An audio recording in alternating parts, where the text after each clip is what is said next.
Let's go.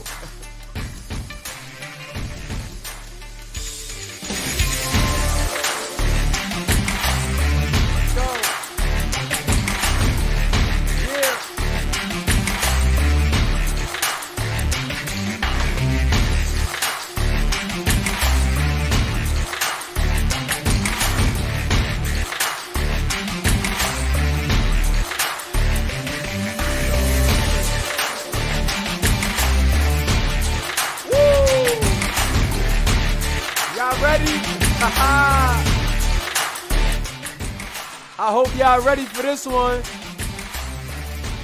I got Daniel Severio pulling up. I got Jetters, Omari Harris himself pulling up. Shout out to TCU, shout out to USC. Let's go. Let's go, let me send them links out. If you a player, send a link in the Discord chat. Tell these guys to pull up the BoomCast live. We lit. Yeah, boy. Drop a comment, drop a like if you in here. Hashtag Players Lounge, hashtag Boom. AMAC is in the building. Eric Ashley is in the building. Yeah. Woo! Okay, guys, we're gonna get right into it. Hold on. Let me just get these links out, get the juices flowing. The music is getting me lit. The music is turning me up. I'm telling y'all, something about this intro song right here. Be turning me right up. Hashtag get me lit. Haha. Yeah, boy.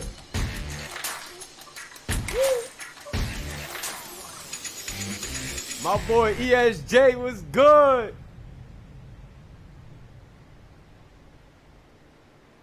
Hold on, I'm trying to get the thumbnail saved on there. I'm about to let the chat know what's up.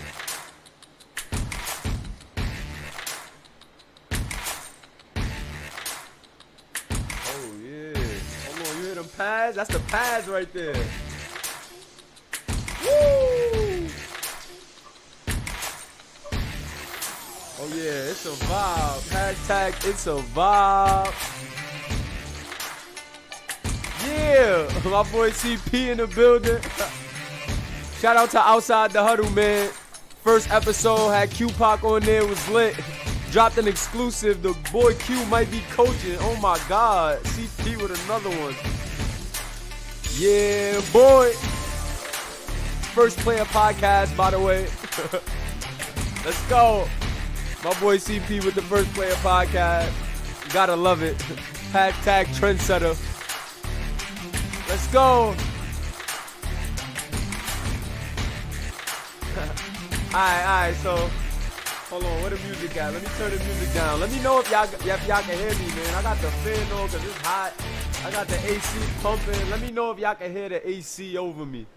Let me know if y'all can hear the AC and fan, man. It's a little hot, man. I be turning up.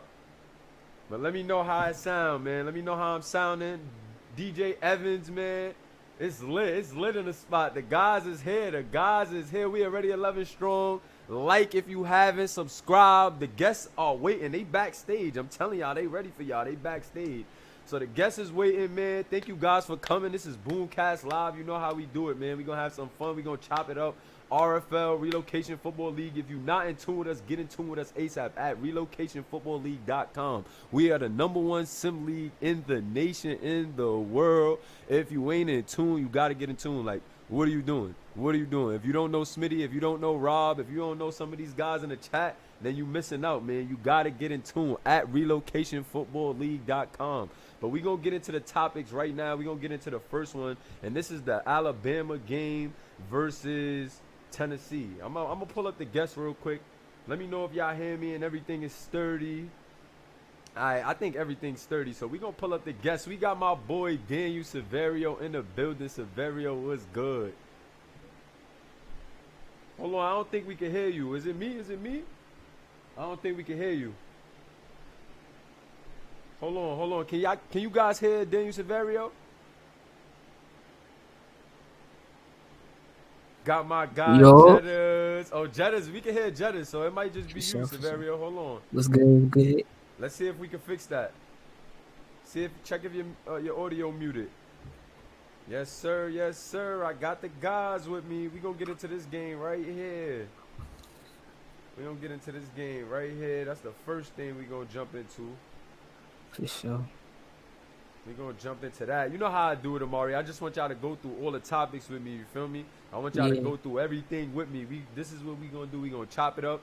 Then when we get to the chop it up segment, that's when we could just talk about everything. I also got some edits that I want y'all to give y'all opinion on. I know Daniel Severio is a defensive player. It's more defensive based, but I still want to hear your opinion too, Amari, because you know you For one sure. of them guys this year. You know one of the most popular names in the college series, so I still want the guys Yeah. out there and the people listening to hear your opinion and what you feel about some of these topics as well. So we Alright. gonna get into it, man. What's Severio, you good, good? Eric? You got the audio right? You don't know what's going on? Hold on. Let me bring you down and then bring you back up and see if that works. Hey, this Still nothing. Hold on. Maybe it's the headphones. You think maybe it's the headphones?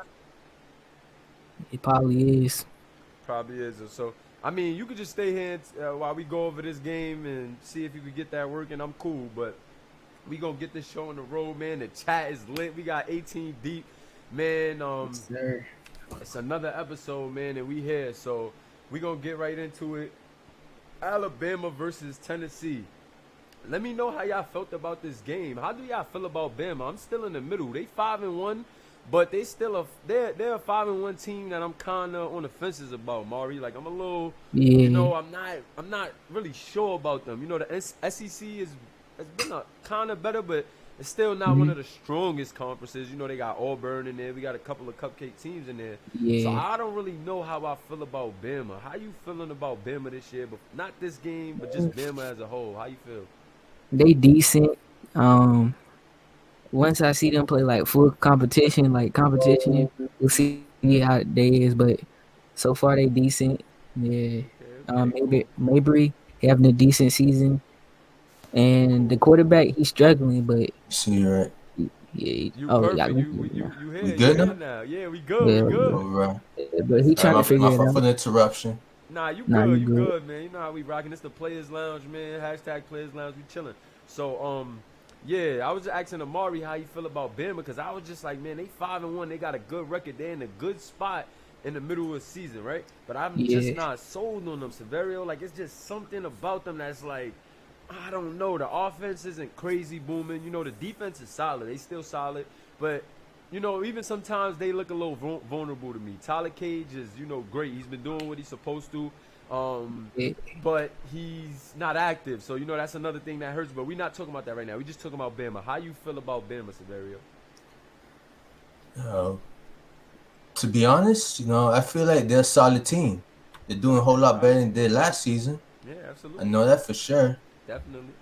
But I know time to time they have their little ups and downs. You expecting they might not win or so, but I feel they're doing pretty decent. Yeah, they And definitely do. especially just having one loss. I wasn't expecting that. Yeah, definitely yeah, wasn't expecting that, man. They shocking me, you know. They doing some things in the SEC. I think it's still them in Georgia right now. I know that this kind of gives them the edge as far as the conference go, but I definitely think them versus Georgia is going to be huge, as far as playoff implications could look, and just like the state of the SEC, man. So it's going to be interesting to see. They was able to pull away. We know Tyon was suspended for this game. The other quarterback just looked like he just didn't have it, you know, like Bama was just too much for him. They defense did stick around, you know. They kept Bama at bay. They gave him a shot, but I just think, you know, they weren't gonna get it done without Tyon. I think if they had Tyon in this game, you know, they would have probably been able to get Yeah, it I was done. about to ask you, like, what if Yeah. they did have Tyon? But having how what's the overall for like 60 something, right? The quarterback, the second stringer, Yeah, I believe so. and he was able to pile up 14 points. Exactly. Yeah. That's something. yeah, Imagine if this guy was there. Exactly. If he was there, that's what I'm saying. This might have been a different story. Weston, you know, he's still looking like a good back. Their receiving core be looking a little spotty, but and with their quarterback out, I just knew it was gonna be tough, man. But shout out to Kazim Cash. He actually had a decent game. Goldsberry got it done. 17 for 27, only 10 incompletions, 214 yards, 2 touchdowns. Did have an interception, but he got it done, man. He got the win. Clyde as long as you Mulberry. get it done, as long as you come out with that W, is all good. Exactly. Yeah. As long as you come out Sometimes with you might that not have a W, man. good game like you want, but you It gotta was be a great good. at that W. Yes, It was sir. a My guy decent game, Tupac though. just pulled up, man. But it was definitely a good game, man. And Yeah. I actually don't have the other game up here because the graphic wasn't posted. You know, that was another one that was a good game. I think it like might have panned out in a different outcome than people would have thought. But it was still a good game. That boy Flame Campbell, man. He always talking and. Sometimes that's just the way it shakes, man. You know what I'm saying? But we ain't gonna go over these games too much. I usually just get the juices flowing with these, and I have the highlights, but they didn't. Smitty been busy, so he hasn't been able to do the highlights. So we just gonna get into who y'all got, man. Who y'all got? Hashtag who y'all got. We gonna get straight into that segment of who y'all got, and let's talk about it. Y'all in the chat deep, man. 18 viewers deep. I still got that prize for y'all at the end of the show, so make sure you stay in tune. I hope y'all got them cash apps ready, man.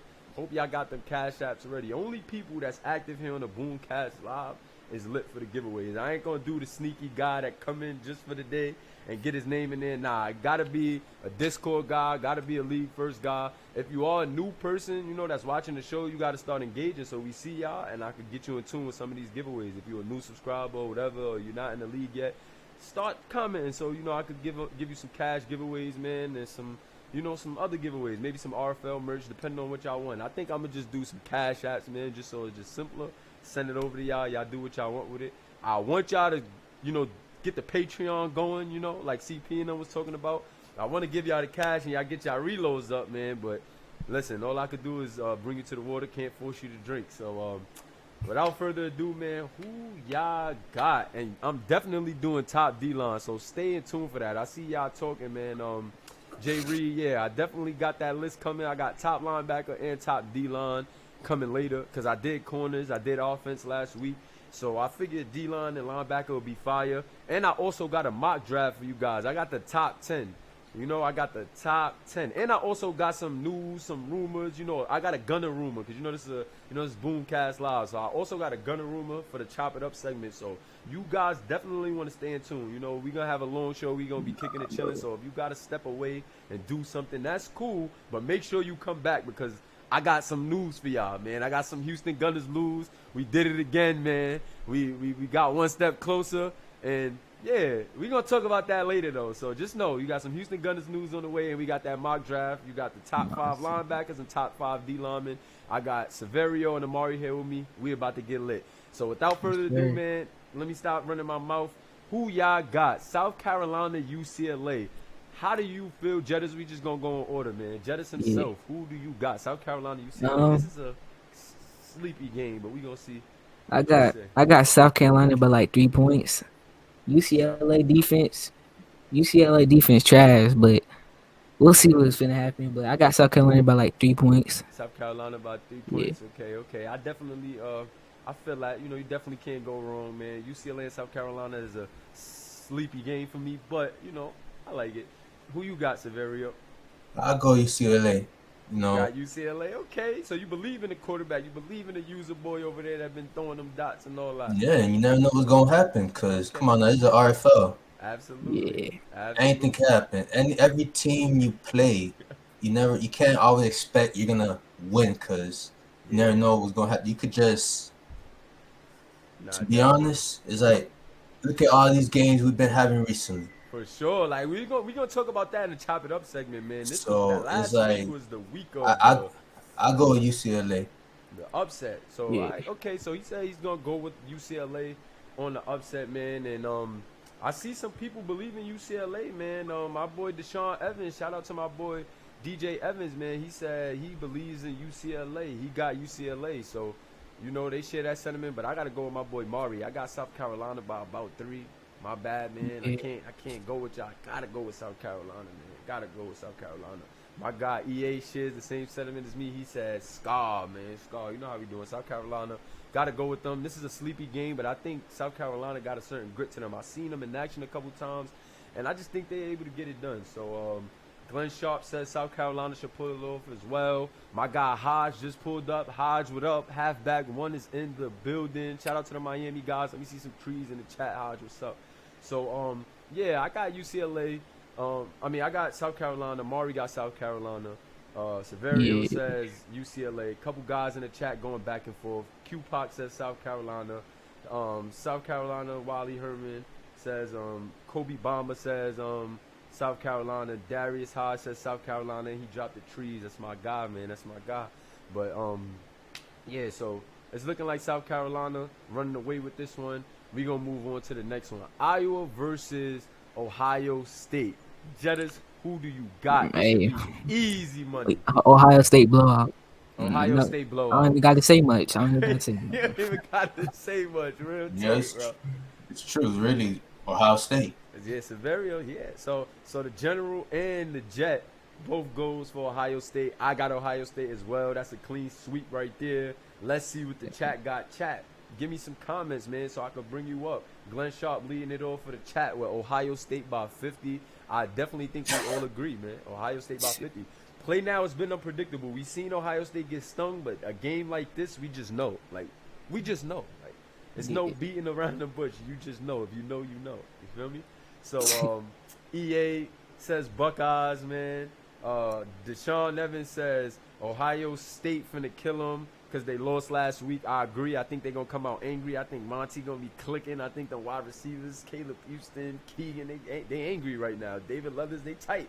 They not playing. Howie, they ain't playing, man. So, I agree with you, DJ Evans, man. Super Cam says, I can only hear Moolah in the left side of my headphones, but Jettas and Daniels are fine, kind of weird. Let me see. Did that fix? Let me know. Let me know if that fixed, man. Let me see. See if that works. But either way, let me know if y'all hear me, if my audio changed. I just hit a little setting, so let me know because I'm trying to fix that. Darius Hodge says Ohio State, move on. Everybody's gonna hit Ohio State. Iowa just because. That's funny. Okay, that didn't fix it. I don't know, man. I'm gonna go back then to my original setting. I don't know what's going on, bro.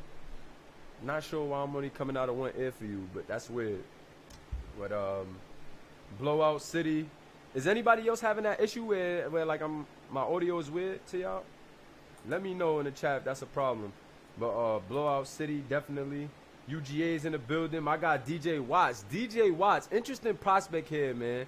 Interesting prospect. DJ Watts, stick around when I talk about them top linebackers, man, because you got to show us some activity, dude. You doing some good things on the field, but we want to know if you going to be here. Us coaches is kind of nervous when it come to you. So, man, you gotta help us out with our little insecurities, man, and see what's up. So Glenn Sharp says I sound good.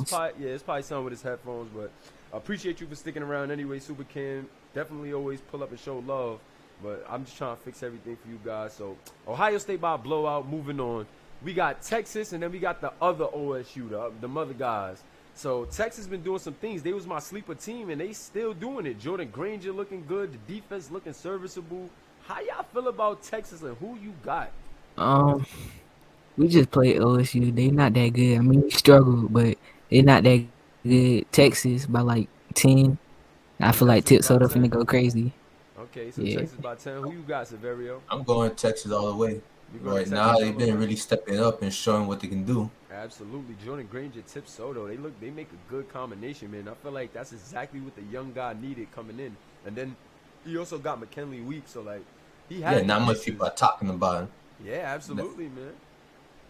Yeah, I think they're in a good position to really shock some guys, and I think it's gonna do something to Jordan Granger's draft stock if he can continue to take this Texas team to having the success that they're having. Because when you look at this Texas team, I don't think nobody really stands out big on paper as far as one player. Maybe Tip Soto, maybe.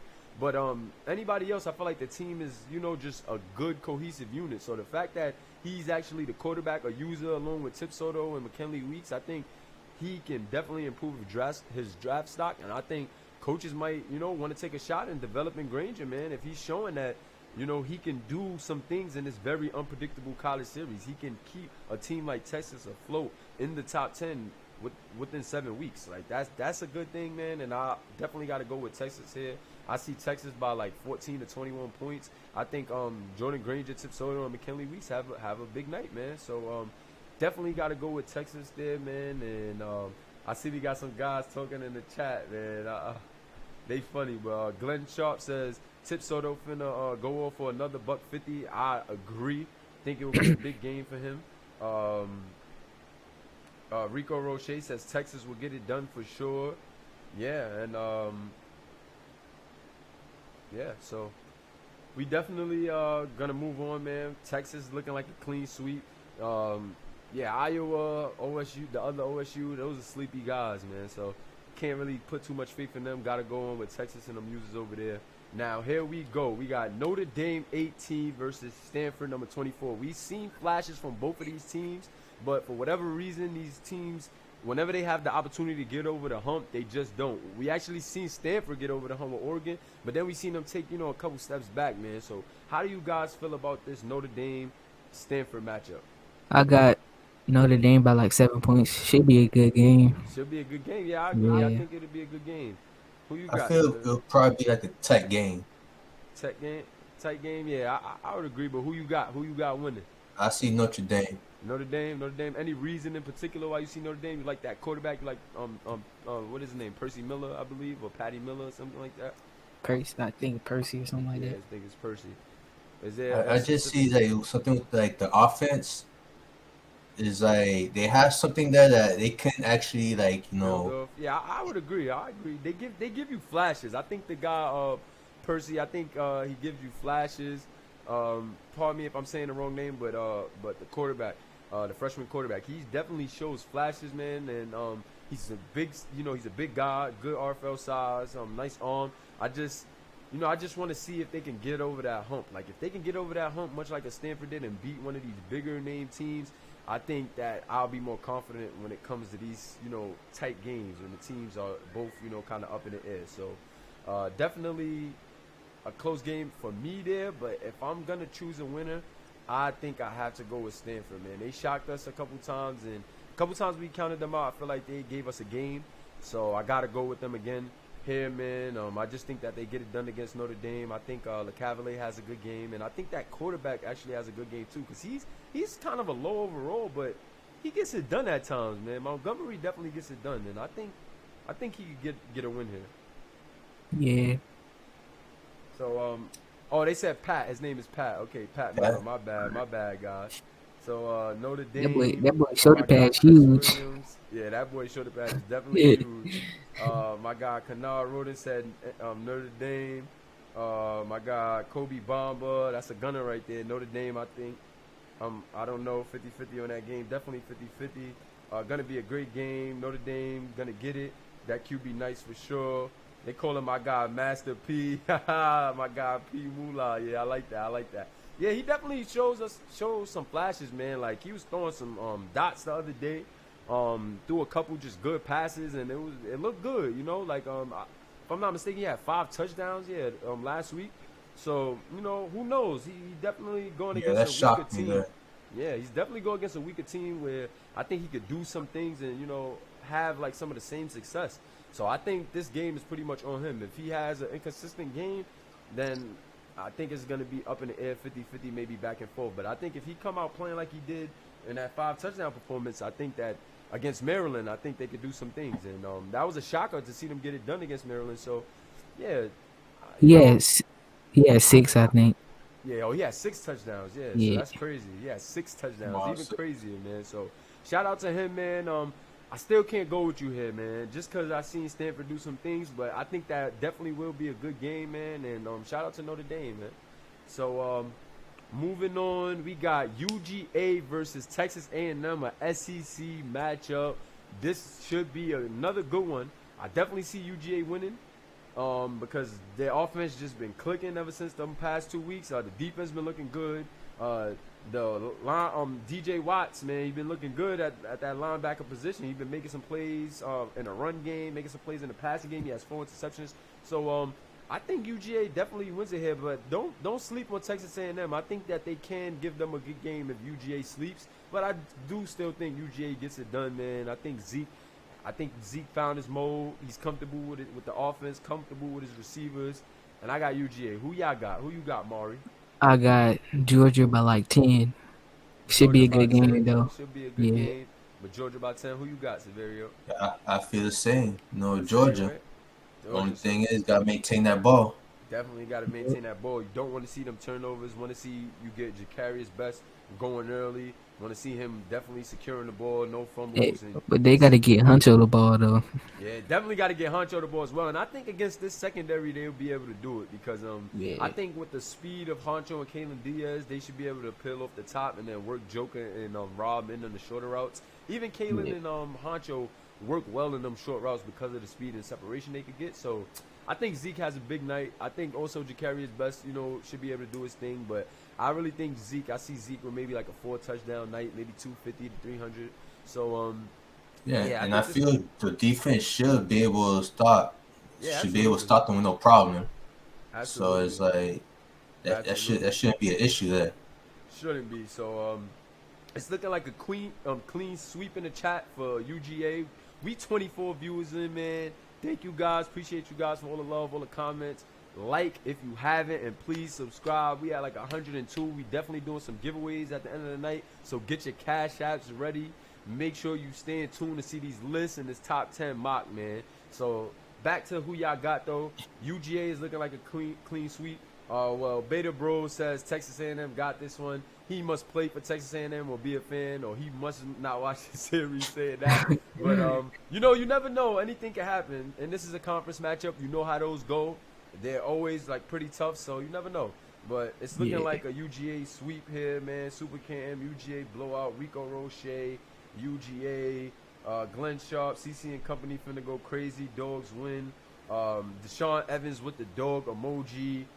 Eric Ashley, CC going to get that pick 6 this week. Yeah, man, elusive pick 6. CC, you need it, man. Turn up. I think you still CB1 in my book, but it would be nice to see you start picking off some passes. But I know these quarterbacks know better, man. They ain't going to test you. Who knows? They might start testing you second half of the season because you've been quiet, but I still think you CB1. I just know that they know better this year. Too much size, too much athleticism. They don't want to do that. Kobe goes UGA by 3. Q-Pac says UGA by 14. Alvin Mack says Best got to get going. CC says I'm here. Dorian Chavis is in the building. Right on time. Yeah, CC right on time. We talking about UGA. And yeah, man. So UGA with the clean sweep here. They had one person that said Texas A&M, but I don't think he watches the series. Let me stop. Thanks for the support, bro. But I don't know, man. Nobody got them. So UGA with a clean sweep. We can move on to the next one. ASU versus USC. This game is actually going to be interesting as well, I feel. I think this is another good game to, keep an eye on in the 4 p.m. slot. Definitely going to want to watch UGA above probably, above all of them. But don't sleep on this game here because I think ASU has some untapped potential, and I think USC got some questions to answer. So I think this will be a good game, but I do see USC by maybe 14 to 21. I think that it may be close early, and then in the end of the game, USC is just going to close the show on these guys. Before we get into you, Severio, because I got some other questions to ask you about this game, who you got, Amari? I got USC by 100. I'm just playing. I got them by like 14. Something like it should be. Like 14? Yeah.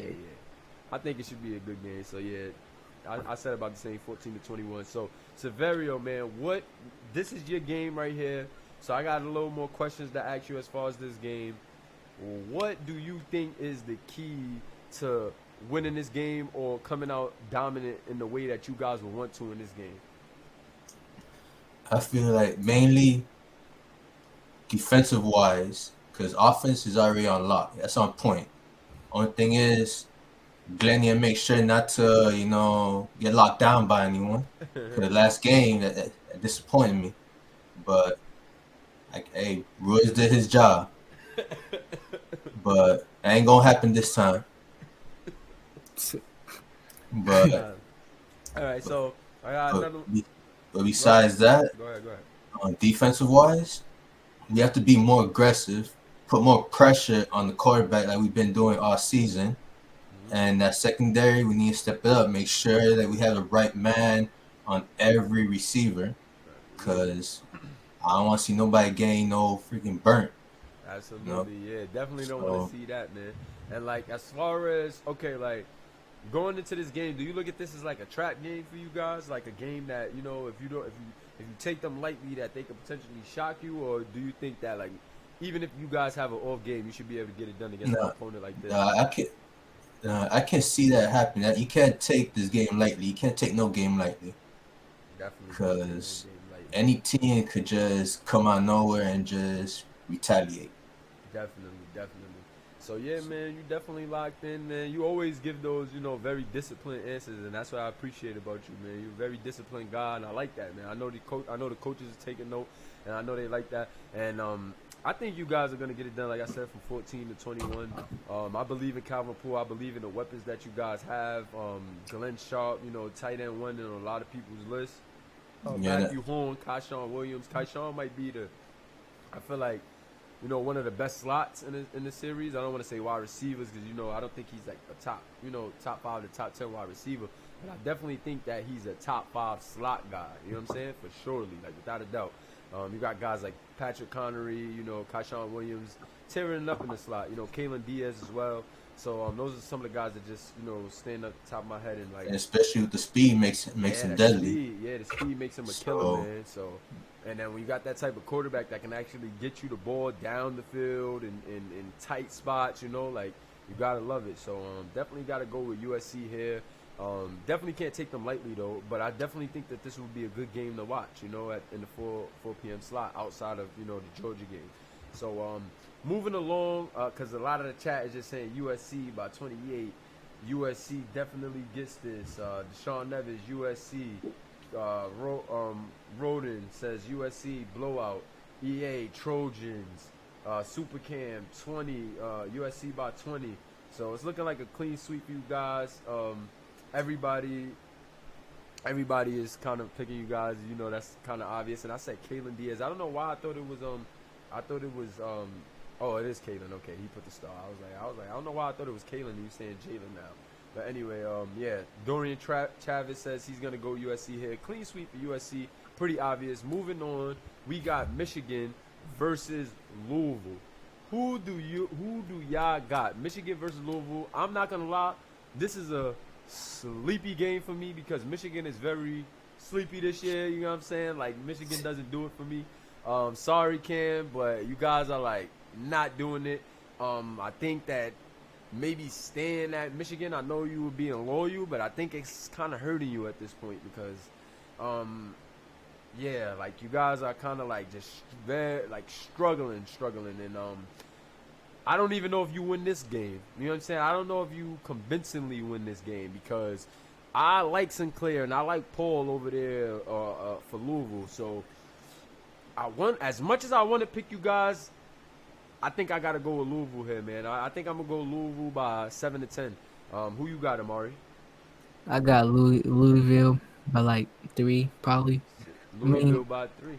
Michigan Why? struggling, so. Yeah, Michigan struggling. I was about to ask why. So, is there anything that you might see that Michigan could do to like change your opinion, Amari, or nah? You think like they just in a bad funk? I don't know. It's just like Riley got to be consistent. He been iffy. You know what I'm saying? Yeah. Nah, I would agree. I think that awareness starts to show late in the game, but that's where you need your teammates to really step up for you and make plays. And I just don't think that they have that defensively. Nobody is really standing out crazy to the point where like they're changing the game. And like Riley and Reed's connection is decent, and he has a nice little core, as far as receiving guys. But I just don't know why they're not answering the bell right now, But who you got, Severio? I'm gonna go with Michigan. I'm always going to be supporting Michigan, but because every time I see them, they're in the game. They basically, they're holding themselves. Yeah. Damn. They're always, They always right in the game. I get what you're saying. no, Like yeah. It's they're just that always word right just there. ain't clicking right now. Nah, I get it. I get it. I But always go for a blink as well. I always see them. They have a chance to win. He just have to make sure to at the end to close it, not to make any mistakes. And it seems like that 64, 67 winners Bradley has is now Yeah. that's actually now he's showing it. Showing Last it. Yeah, season, he's actually showing it. I would agree yeah, now. I would last agree season, now. hey, nobody thought how he was gonna do it. He didn't show that Hmm. awareness. Absolutely. Now, Absolutely. now he's showing it, Now and he's that's showing something it, you and need to I cut would back. agree. I would agree, but I also think that the awareness is only showing because last year I think that his defense and they ran J.C. Johnson a little more. So I think that he had a couple things that was working in his favor to win. Like he didn't have to rely on his awareness in Like situations because the they had team balance. They're exactly. balancing the offense. That's one thing they need to run the ball more. Exactly. They need to Cause balance it see, out. They need to take more pressure off of Bradley. Sorry for cutting you off, but yeah, go ahead. no, cause how most times when I see him, like how they use CJ is like they mainly pass it to him. They need to like rush the ball more. Absolutely, absolutely. I, So that's one thing they need to like work on. I would agree with you, man. For whatever reason, that book is just different with their team because I know them and Baylor run the same book, but I just see it's just a little different with Michigan. For whatever reason, they're not running J.C. Johnson, and they're leaning on Bradley too much, and the awareness is shown when you have to rely on that 60 awareness, and when you have to rely on that 60 awareness to make plays for you to win the game, you're not gonna win very often. And I think that we're just seeing a result of that, and yeah, I just want to see them, just kind of string it together and just get it together as far as just like putting Bradley in a better situation, knowing that he has that low awareness. But we're not seeing that, so it is what it is. A lot of guys are still choosing Michigan though. They said they got Michigan in the chat. Amax says hashtag Briley. Kobe Bomber says Michigan. Rapid Fire Gaming. My guy AAA says Michigan will bounce back and win. My guy EA says Michigan. Sharp says that's actually going to be an okay game. He'll take Michigan.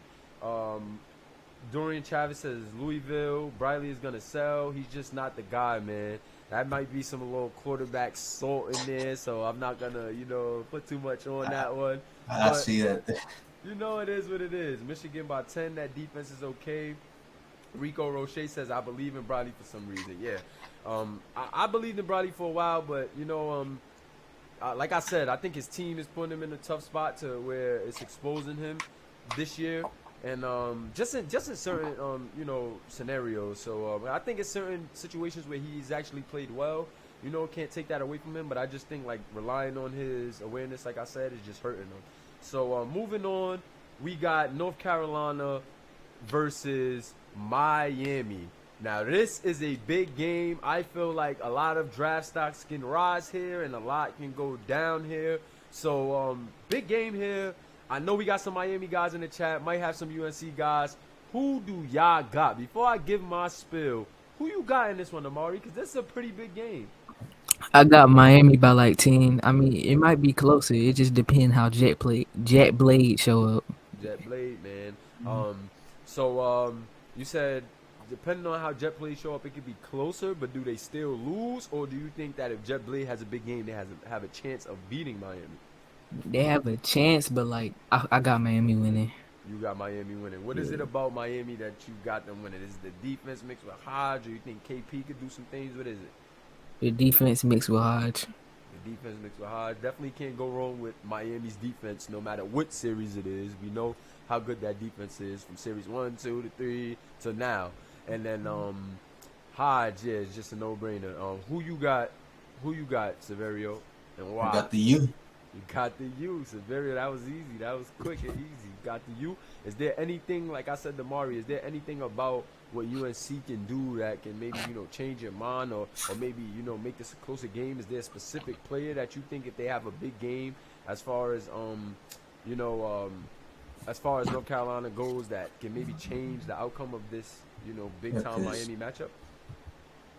Because basically, like North Carolina, they have a few weapons there, but Jet Blade needs to step it up. Because majority of the time, it does revolve at the end with the quarterback. Yeah, But absolutely. with Miami's defense, like It's tough, that's going to be man. difficult, Yeah, man. especially at the end. I still see it'll be like a tight game, Mm-hmm. since past games you've been seeing all these like low scoring games with Miami.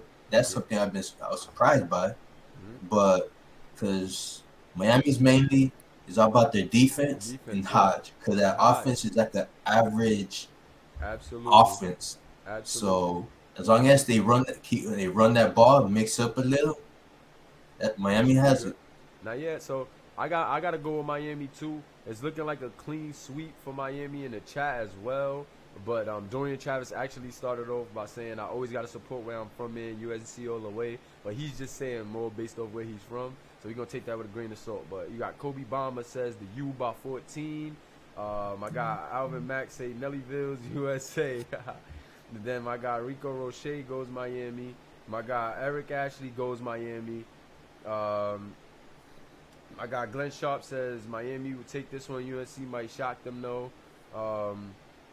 Yeah. So, then we got Christian Williams definitely touching on a big point there. UNC does not have a line, and when you're going against Miami with Tyreek McCall, Tyreek McCall has been able to make some plays in the pass rush this year, so you gotta watch out for him. You gotta watch out for Xavier Savage. You gotta watch out for Deion Bowe. You gotta watch out for who's the other guy? You talking about the D line? The defensive end. It's another defensive end. For I know Miami. there's You Emmanuel got Blackman. I think Emmanuel Blackman. Blackman. You got Emmanuel Blackman. You got Emmanuel Blackman. You got Tyreek McCall, and you got another guy, I believe. Who's the other guy for Miami? Hodge. I know you in here, Lito. If you guys are in here, We got the whole Miami squad here. They should, yeah. come up Who's with a the name. other defensive lineman that I'm missing? You got Tariq McCall. You got Tariq McCall. You got Blackman, and you have another guy. It's another guy there. I don't know why I keep thinking Xavier. I don't know. Isn't it the guy that Amir made? I believe. Then the Amir Maker guy too. It's another defensive lineman though for Miami. It's not coming right. Isn't that Elijah Walker or something? Elijah Walker, there you go. Elijah Walker, there you go, Mari. There we go. Yeah. Yo, what's up? Where my Miami guys at, man? You guys Yeah, supposed to be here for my follow up. I know you guys are here. Where you at? But yeah, it's that guy. So with UNC not having a line, I think that is gonna be tough, and it's definitely on Jet Blade. I don't see in any way where they win this game, without Jet Blade having some fantastic night, because I don't see that line holding up against Miami's D-line. Definitely don't see Elijah Swan doing anything spectacular against this defensive, this D-line, these linebackers without a line. Like he's talented, but we haven't seen it against anybody else, so I don't think we see it against Miami. And then Jet Blade, we've seen flashes where he can take over the game, but then we also seen when he goes against some top-tier defense, he get butter knife fish. It's not looking as bladish. So hopefully, he can string it together and give us a good game here. But I still got Miami by about 14.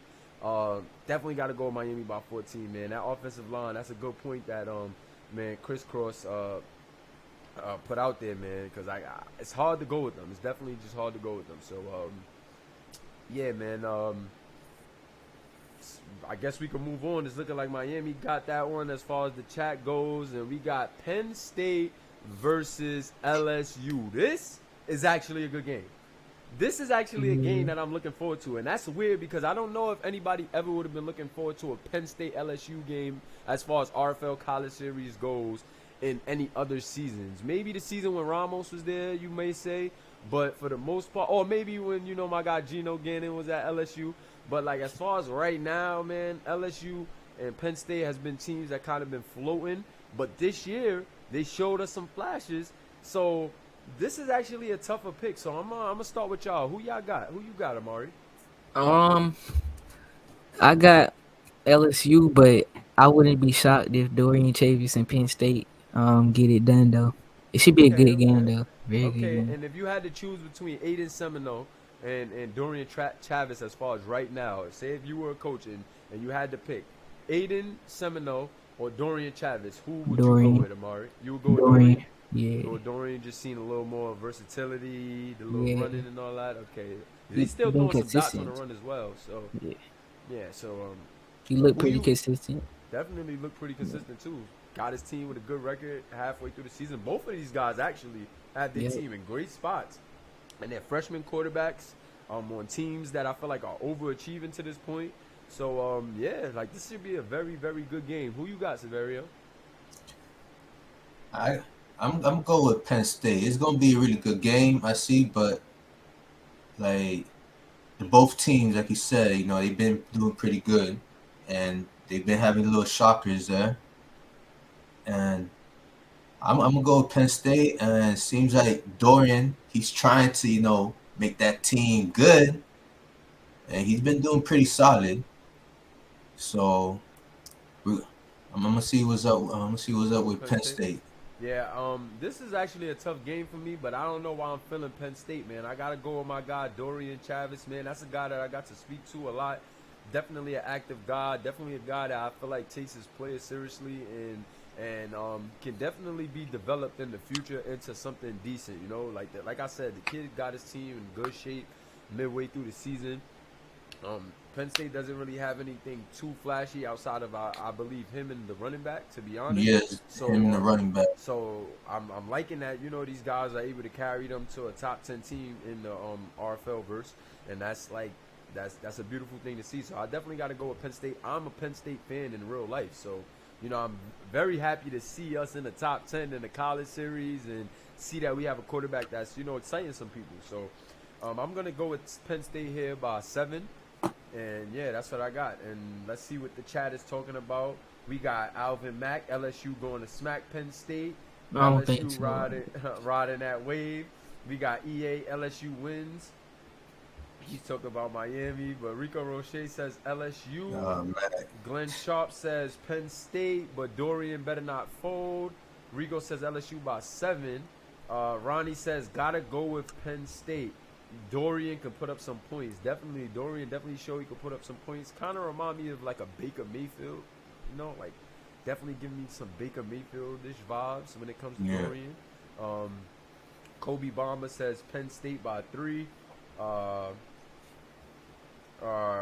Kennard Roden says LSU by 3. Alvin Mack trolled in the chat. Hi, I'm Dorian. Would you like to come to Penn State? Yeah, man. My guy Dorian went on the recruiting tour. He said, I'm not playing. He said, man, I worked Penn State to a top 10 team in the nation. Now I got to go recruit. More power to you, man. Keep doing your thing, but keep getting these wins because I'm telling you, them DMs going to get very quiet if you start selling and they start losing. So make sure you stay on top of your players, stack them reloads, get them upgrades to keep Penn State in a good position, man. A-Mac, you're a funny guy, man. Definitely let the RFL. You can't get no better, man. These guys are undefeated. And I'm telling you, I don't even think the internet could beat these guys. But next up, we got Maryland versus Wisconsin. These games are actually good. Like, from premier games, I feel like every day has good games, like good quality games that you can really sit and watch because this is a great, like, dang, August 28th is going to be fire. That's what is that, Sunday or Monday? That's going to be a decent crazy. week. We got LSU versus Penn State, and then we got Maryland versus Wisconsin. Those are good games. Like, those are very good college series games, man. And Great week. like, great. Like I said, man, if you new and you just tuning in, and this is the Relocation Football League's BoomCast Live, man. I'm Coach Moolah, coach of the Houston Gunners. You got to get in tune with us. This is the college series coverage. This is the Players Lounge. I got some players with me. Daniel Severio, Amari Harris. Make sure you like and subscribe if you haven't already. Thanks for showing love. Look us up, relocationfootballleague.com, man, where we got all these storylines, players, pro series, college series, whatever you want as far as football, we got it. We got it. This is what we do here. Trust me. Just let us do what we do and enjoy the ride. Let me hashtag league first, hashtag all that good stuff. You know how we rocking. But anyway, man, this is some good football, man. Maryland versus Washington is going to be a great game. You got Chip Taylor, you got Connor Jameson, and you got Kareem the Dream Parker up against Uchiha, Landry, Chico Canetti, and AAA. That's good football right there. That's good user football. That's everything you want to see as far as an RFL primetime game. I can't choose right now, so I'm going to let you start it off, Amari. Jettas, who do you got? I got Maryland by like 7. It should be a great game. Great game. Aaron been balling. So yeah, it should be a great game. Definitely should be a great game, man.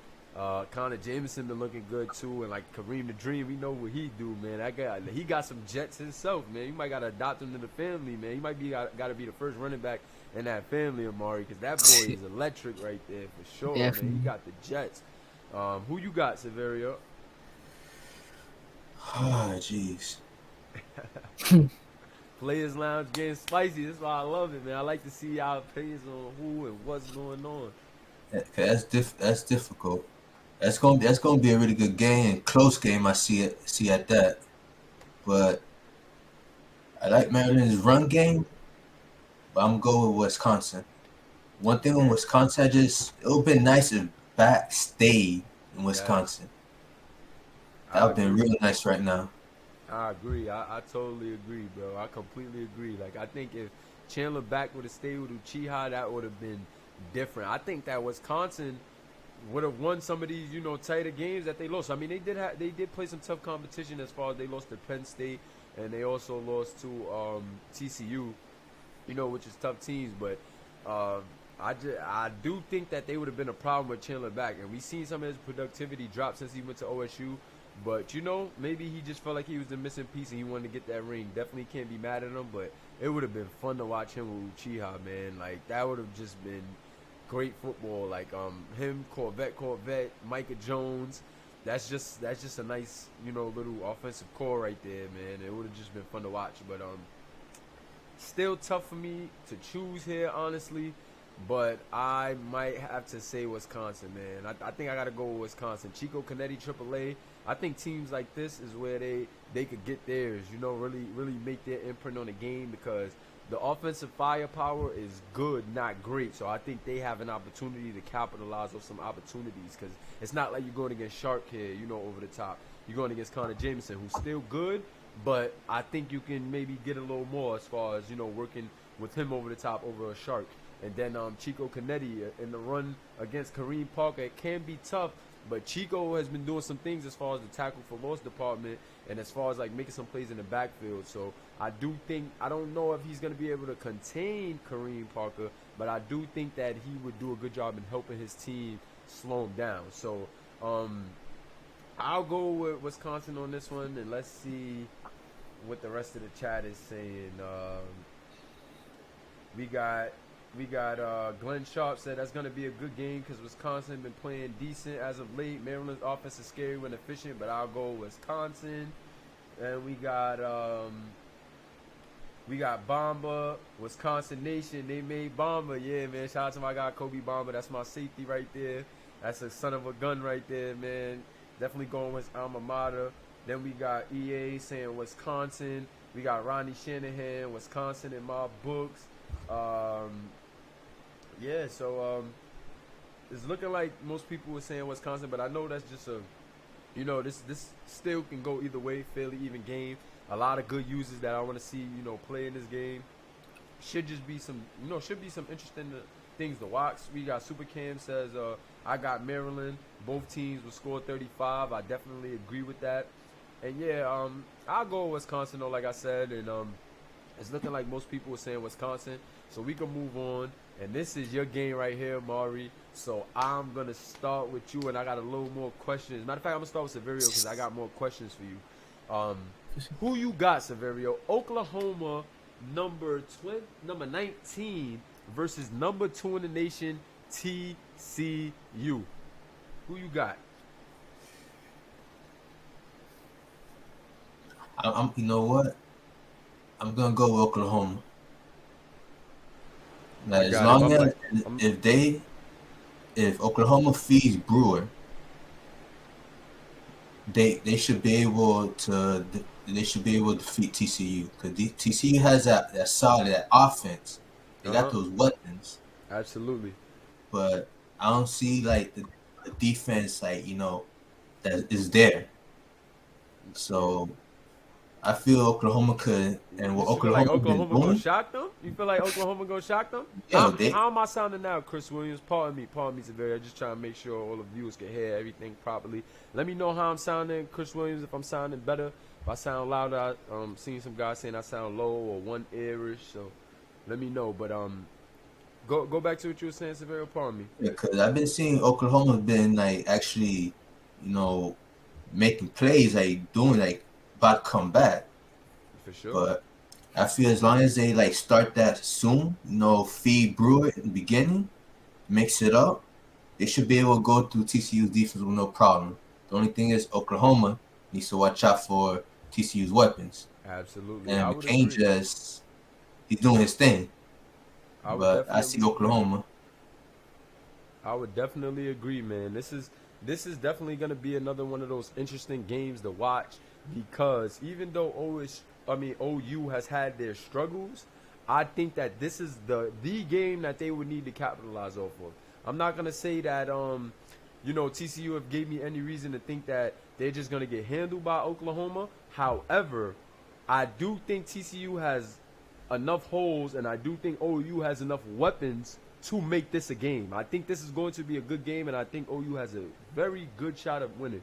Do I think they're going to win? No, because I do think that TCU's defense has showed us a certain grit this year, helping them get to this undefeated record that we've seen and playing so well.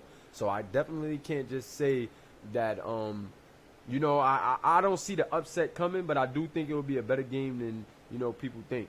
So, I do think I got to go with TCU. But Amari, man, I know you're going to pick your guys, man. But I got to ask you, going into a game like OU, they're a scary opponent, but you guys are riding high. You bowl eligible. You're undefeated. Yep. This is everything that you wanted at the end of the season when you said, yo, Mula, I'm about to go get McCain. I got to make some moves because we got to change some things. You got Rex McCullough to come over there. You got, you got some pieces. You was recruiting for your team, and now y'all 6-0 mid-season, bowl eligible. How are you feeling about that, first off? Feel great that we bowl eligible. I knew we could easily get bowl eligible, but yeah, I knew we could easily get bowl eligible. We look decent so far. We look good, but this is where the competition finna start the second half of the season, and yeah.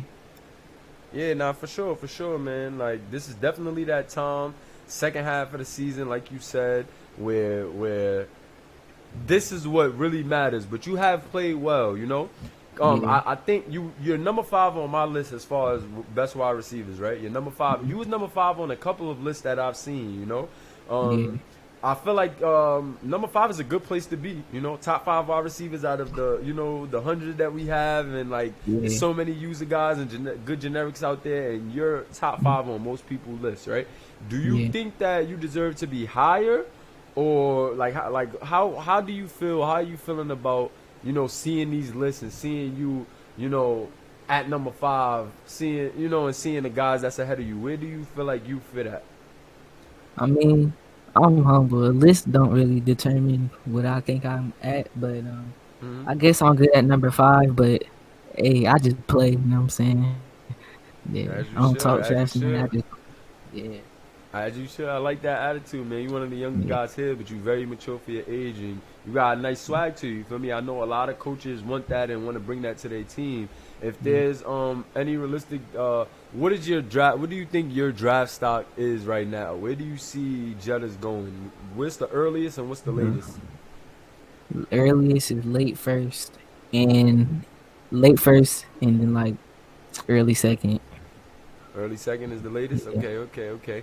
And okay, cool. That definitely works. And like, people have questions about you being a number 1 wide receiver. I guess because you paired with Sharkley, and like they see y'all do some terrific things, so many terrific things together. I feel like they have a question mark on can you be a number 1. Do you think that you will be able to go to like maybe like a team in London paired up with a McCall in like the second round and be bona fide, like turn yourself into a number 1 guy, or do you think you will feel well as like a complimentary, maybe take over in the slot, take over at wide receiver 2 a couple times, or do you think that you can actually develop into that wide receiver 1 that people kind of got a question mark with you about? Yeah, I think I can. I just gotta put in a lot of work to get up there. But right now, I'm a Absolutely. good wide receiver. I'm wide receiver 1 on the depth chart, but I'm like a good wide receiver 2. Yeah, Okay. That's definitely good answers, man. And I yeah, definitely, like I said, I got TCU in this game. Severio, you said OU definitely could do some things. I agree with you, and I think this should be a great game. What is it like, Amari, playing alongside Miles McCain compared to Deotis Speller? Like, what do you feel like is the biggest difference? Do you think that is there a clear difference, or you think more of having a better defense is helping you guys, or do you think that you have to give Miles a little more credit than that? Like, where would you rank, like, giving your defense the credit for you guys' newfound success this year, and like the Miles McCain edition? Like, is it about even, or do you give Miles a little bit more the edge? Yeah, It's walk me pretty through that. even, but I give Miles a little bit more edge. He's making way more smarter plays than Deotis. So yeah, it's McCain a good piece, and then the defense definitely got better though. Okay. Yeah. Definitely can't go wrong there. Where do you see Miles McCain going in the draft? I know, I'm Um, asking you about your teammate, but where do you see Miles McCain going in the draft as far as like draft stock wise? Not a team, but like early first, late first, early second, because he might be user one now. He might be user quarterback one as far as this year goes, because I think he's just had a far better year than Monty halfway through the season so far. um, I can definitely see him going in the first round, like mid to late first round, early second. He been doing his thing. So yeah, we'll see though. Let's see. Okay. Yeah. My guy Amari said we'll see. Yeah. So okay guys, so now let's see what we got here. We got the final game, man, and I see them Baylor Bears already grumbling and growling and scratching, ready to go in the chat, man. Shout out to them Baylor Bears, man. But we got Baylor at number 12 versus West Virginia at 15. I know Baylor is kind of up in the air with this. Look at the Baylor guys. They starting already with the emojis, with all the hashtags. Gotta go with my guys, man. These guys do not play. These guys are just the epitome of league first as a unit. You know what I'm saying? They're epitome of a brotherhood as a unit, and you just gotta love these guys, man.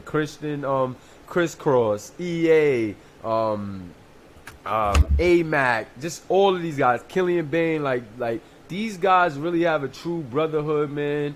And you just gotta love it, man. Gotta love it. They definitely trendsetting and doing something special, bringing another dynasty to this great college series, full of dynasties that we already have in its early stages, only 4 seasons in. But we have seen some, real brotherhoods be formed, and we see some real powerhouses be formed. So, gotta give a big shout out to Baylor Bears, man. They doing their thing. But West Virginia, I feel like Baylor would have wanted West Virginia to be in a better position at this point, so Baylor could work their way back. But I feel like after their bye week, they're kind of in a weird spot now, because I don't think they expected West Virginia to drop like this. And I think that they wanted to use West Virginia as a propeller, or like a step, to get back in that top 10. But now it's looking like they have more to lose than West Virginia after West Virginia has taken some unfortunate, L's, man. So, how do y'all feel about this game, man? Talk to me. Amari, who you got here? I got Baylor. Um, I got Baylor. West Virginia been struggling, so I got them winning by like 31-20. It should be a good game though. But yeah, I got Baylor defense. I feel like defense finna go crazy. DJ Evans finna do his thing, and yeah, should be a good game though. Yeah, this is a huge game for West Virginia, man. They on a bad losing streak. They on the tail end of a bad losing streak, man. And just don't want to see these. I just hate seeing guys go out like this. It's like they're just nose diving at this point. Taj was just looking so good this year. A lot of their defensive guys still look good, and Grooms, Aiden Freeman, Cam Baker. I think some of them guys may be looking like they're taking a step back, but I feel like it's just gamely adjustments, different game, different structures, and slight alterations. I feel like it's making them take a step back.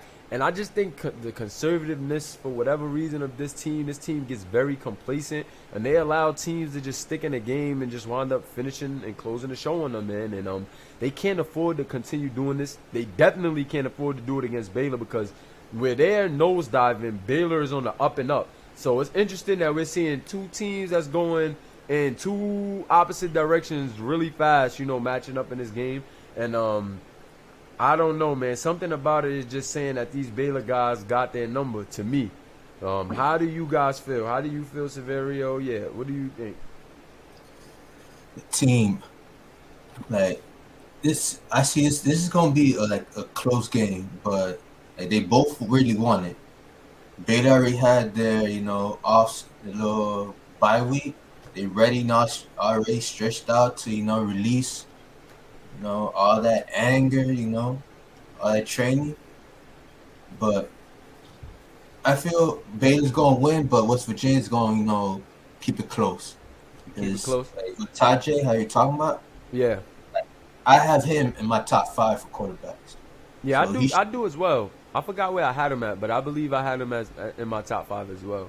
So he should be able to do his thing, and he has his weapons, to work around. Trey Jerain, Dunaway, Shea Carroll, definitely got some weapons to work. And as long as if they if the defense, if they keep if the secondary, stay solid, they should stay in the game. But I believe Baylor's gonna win it. They have a solid defense that all of them are just ready to just go beast mode on that field. Yeah, man, and that's the attitude that I love from Baylor, and that's why I love watching their games, man, because like when that team gets going, it's like you're seeing everybody make plays. You're seeing Doc Gooden make plays. You're seeing, Cruz King, Sonny Williams. Like, you're just seeing, like, everybody just start to click. You're seeing Alvin Mack making plays. You're seeing Bain making tackles for loss. It's like Isaac Evans gets in and, starts doing this thing. And it's like they all just feed off of each other. And you see that in game. And that's tough to deal with, man. Even with the struggles of their quarterback, now that they're getting True Bronze going, it's getting rough, man. Like, yeah, that's what I was about to say with True Bronze now, since how they just fixed that little situation with the play. Exactly. Now you see the quarterback actually, making his plays, adding True Bronze in there. Absolutely. As long as mix that up, keep feeding him the ball, you're gonna see that offense dominate. For sure, man. They definitely starting to erupt. You definitely got to give them they props, man. You got the block party over there. Shaw, EA. Olin is looking good. EA's looking good. That line looks very good. That line just looks very good. They have their moments, but I want to say that Olin, Shaw, and EA definitely has been doing their thing, holding it down, man, for the linemen. And it's tough, man. That's every team, every player. They're gonna have their moments at times. No team is perfect. Absolutely, man. Absolutely. You got Greg Ashley over there. They just have numbers, man. And yeah, I definitely got to go Baylor in this one. We got 25 viewers strong. We are an hour and 7 minutes in. Once again, I want to say I appreciate you guys. I got my guy Jettas in here with me. Then I have the General Daniel Severio out of USC with me. If you haven't already, like and subscribe. We got giveaways coming at the end of the show. And we still got lists and a bunch of other topics, man. We just finished the Who Y'all Got segment. And we're going to move on to those topics now and start getting into some real RFL talk. So make sure you stick around, man, because it's getting lit. Hit that like button. Hurry up. Get it out there. Let's get some new guys here. If you don't know what you're watching, this is BoomCast Live, courtesy of the Relocation Football League. I'm Coach Mulak, coach of the Houston Gunners, man. This is the Relocation Football League. Catch us at relocationfootballleague.com and get in tune with us, man. If you into football, if you into simulation sports, this is the place to be. This is where we're covering the college series right now, but we got a pro series, we got everything, so you gotta get in tune, man. You gotta get in tune. These players are in the chat. I got players talking to me. Make sure y'all get in tune. But my guy Cam J just popped out. He said, yo, what's good? Got Miles with the fire, Kai Sean, draft talk. Yeah, it's getting lit. It's getting lit. Fight on. Houston is booming. Yeah, you guys lit in the chat, and we going to keep it going. The next topic is the top 25. So let's get into the top 25. This is top 25 talk. This is what I like to talk. I like to call it top 25 talk. So We gonna chop it up about some top 25 talk right now. We got Miami at number 1. That is no surprise. We talked about it earlier. This defense, no matter what college series you go to, this defense is no joke right here. Miami has built their program off of a defense. They got a dope Instagram. Go follow them at RFL Canes or RFL Miami. Either way, just type in RFL Miami in Instagram and you're going to find the Hurricanes, man. They also known as the Cartel. These guys are serious about their defense, and this year might be the year of the U, man. They have crazy alumni, Lito Loso, CP25, and they got crazy new guys like, you know, you got Hodge over there now. You got Tariq McCall over there doing his thing. You got Xavier Savage. You got Dion Bowe. You got Javier King. So, like, these guys are doing their thing, man, and they at number 1. They definitely deserve it. Coming in at number 2, you got TCU. My guy Jettas is here with me. You got wide receiver 1 Sharkley over there. Then you got Jettas right there. Like I said, just a killer. These two lined up together is crazy. And now they have Miles, McCain, man. You know Mitchie love him. You know the rest of the coaches is liking what they see from him. You know he is strong arm. So you got to love what you're seeing from this TCU team. Rex McCullough pulled up. He said, yo, I got you, Maury. Let's get this defense right. And this defense is doing what they need to do. We've been seeing them step up. And TCU is just doing the thing right now, man. They're number 2 in the nation. They bowl eligible. And you just can't knock this team, man. Got to show them love. And then number 3, we got USC. I got the guys with me. We got Amari over here, number 2, TCU. And then I got Severio right here, the general himself, the linebacker for USC at number 3. They definitely deserve it. They got weapons. Calvin Poole. We know how Calvin Poole rock. Glenn Sharp. Kyshawn Williams, Matthew Horn. Like, you could just keep on going, man. Severio leading the defense. It gets crazy, man. USC is a very balanced team. Levi Dixon as well as Calvin Poole on the offensive end and those receiving weapons. So it's definitely, you know, it gets sticky when you're playing around with USC. They deserve number 3. They're very balanced as far as running, passing. They're very balanced on defense as well. You know, they could get to the quarterback. They cover pretty well. They run stop pretty well. You know, so you're always going to have a real good heavyweight fight whenever you see USC. They deserve to be number 3. Then you got my sleeper, my dark horse, my guys, Texas, man. Probably a big surprise in this college series to be at number 4 through 7 weeks, but they got a new freshman quarterback in Jordan Granger, and this kid right here could put it there. He could put it there, put it there, put it there. And he's also an improviser. He uses his legs. He gets out the pocket. He scrambles. Jordan Granger has been showing us he could do some things, and they put him with Tip Soto. Tip Soto, big, handy wide receiver who could just get it done, man. If it's an ISO, if it's one-on-one coverage down the field, Jordan Granger could get out the pocket and just throw it up, and Tip Soto is going to snag it over your head. That's just what he does. Then you got McKinley Weeks, one of the best tight ends over there as well. And even though this team has a nice little solid core, I am very surprised to see Jordan Granger, Tip Soto, and McKinley Weeks lead the charge for this Texas team like that, man. So they definitely deserve number 4, man. And gotta love it. Oh, we got the bots. We got the bots. We got the bots. I had to block the bots. Oh, the BoomCast getting lit. Let me get a hashtag bots, man. Yo, they making me feel special. We got bots at the BoomCast now? Yo, I gotta get, who wanna be some moderators, man? I gotta get some moderators for this, so when we in the Florida show, y'all can just get to them for me. Let me know in the Discord if you wanna be that. And then we can get that going for y'all. I appreciate you guys if you do. Whoever wants to be a mod, and just take a look at these comments for me. But hashtag bots, man. We lit. We finally made it, mama. I made it. I finally made it. Nah, but Texas deserved that number 4 slot. And then we got OSU coming in at number 5, man. They took a little fall back, but I know that they're going to stay here. Trust me, man. This team is nothing to play with. You know Monty Wyatt. You know Caleb Houston, David Leathers, Keegan Myers Jr. You don't want to play with them guys at number 5, man. If you sleep on them, you're sleeping on yourself, because it's crazy. Them guys is loaded, locked and loaded, from defense to offense. Another balanced team, like I said about USC. You just don't want to play with these guys, man. They flooded with users, and they got good generics. Don't play with these guys. They are not one of them. But shout out to my guys, man. The bots came out. Yo, that's crazy, man. And I got you, Darius. I'm definitely gonna hit y'all with the mods ASAP. We 27 viewers strong. Make sure y'all hit that like button. This is the BoomCast Live, man, and we lit, man. I'm with my guys, but let's finish this up. We got number 6, Alabama. Another surpriser. They only lost 1 game, but is Bama ever really a surprise? Because it's still Alabama and it's college. I feel like Bama just nice whenever it comes to college in any situation. So they still, one of the top dogs in the SEC doing their thing, man. They got a nice little quarterback in Goldsberry. Kazim Cash is still over there. Hashtag Roll Tide. You know how he do. Clyde Mulberry with the catches. You know how we coming. Tyler Cage still doing this pick 6 thing.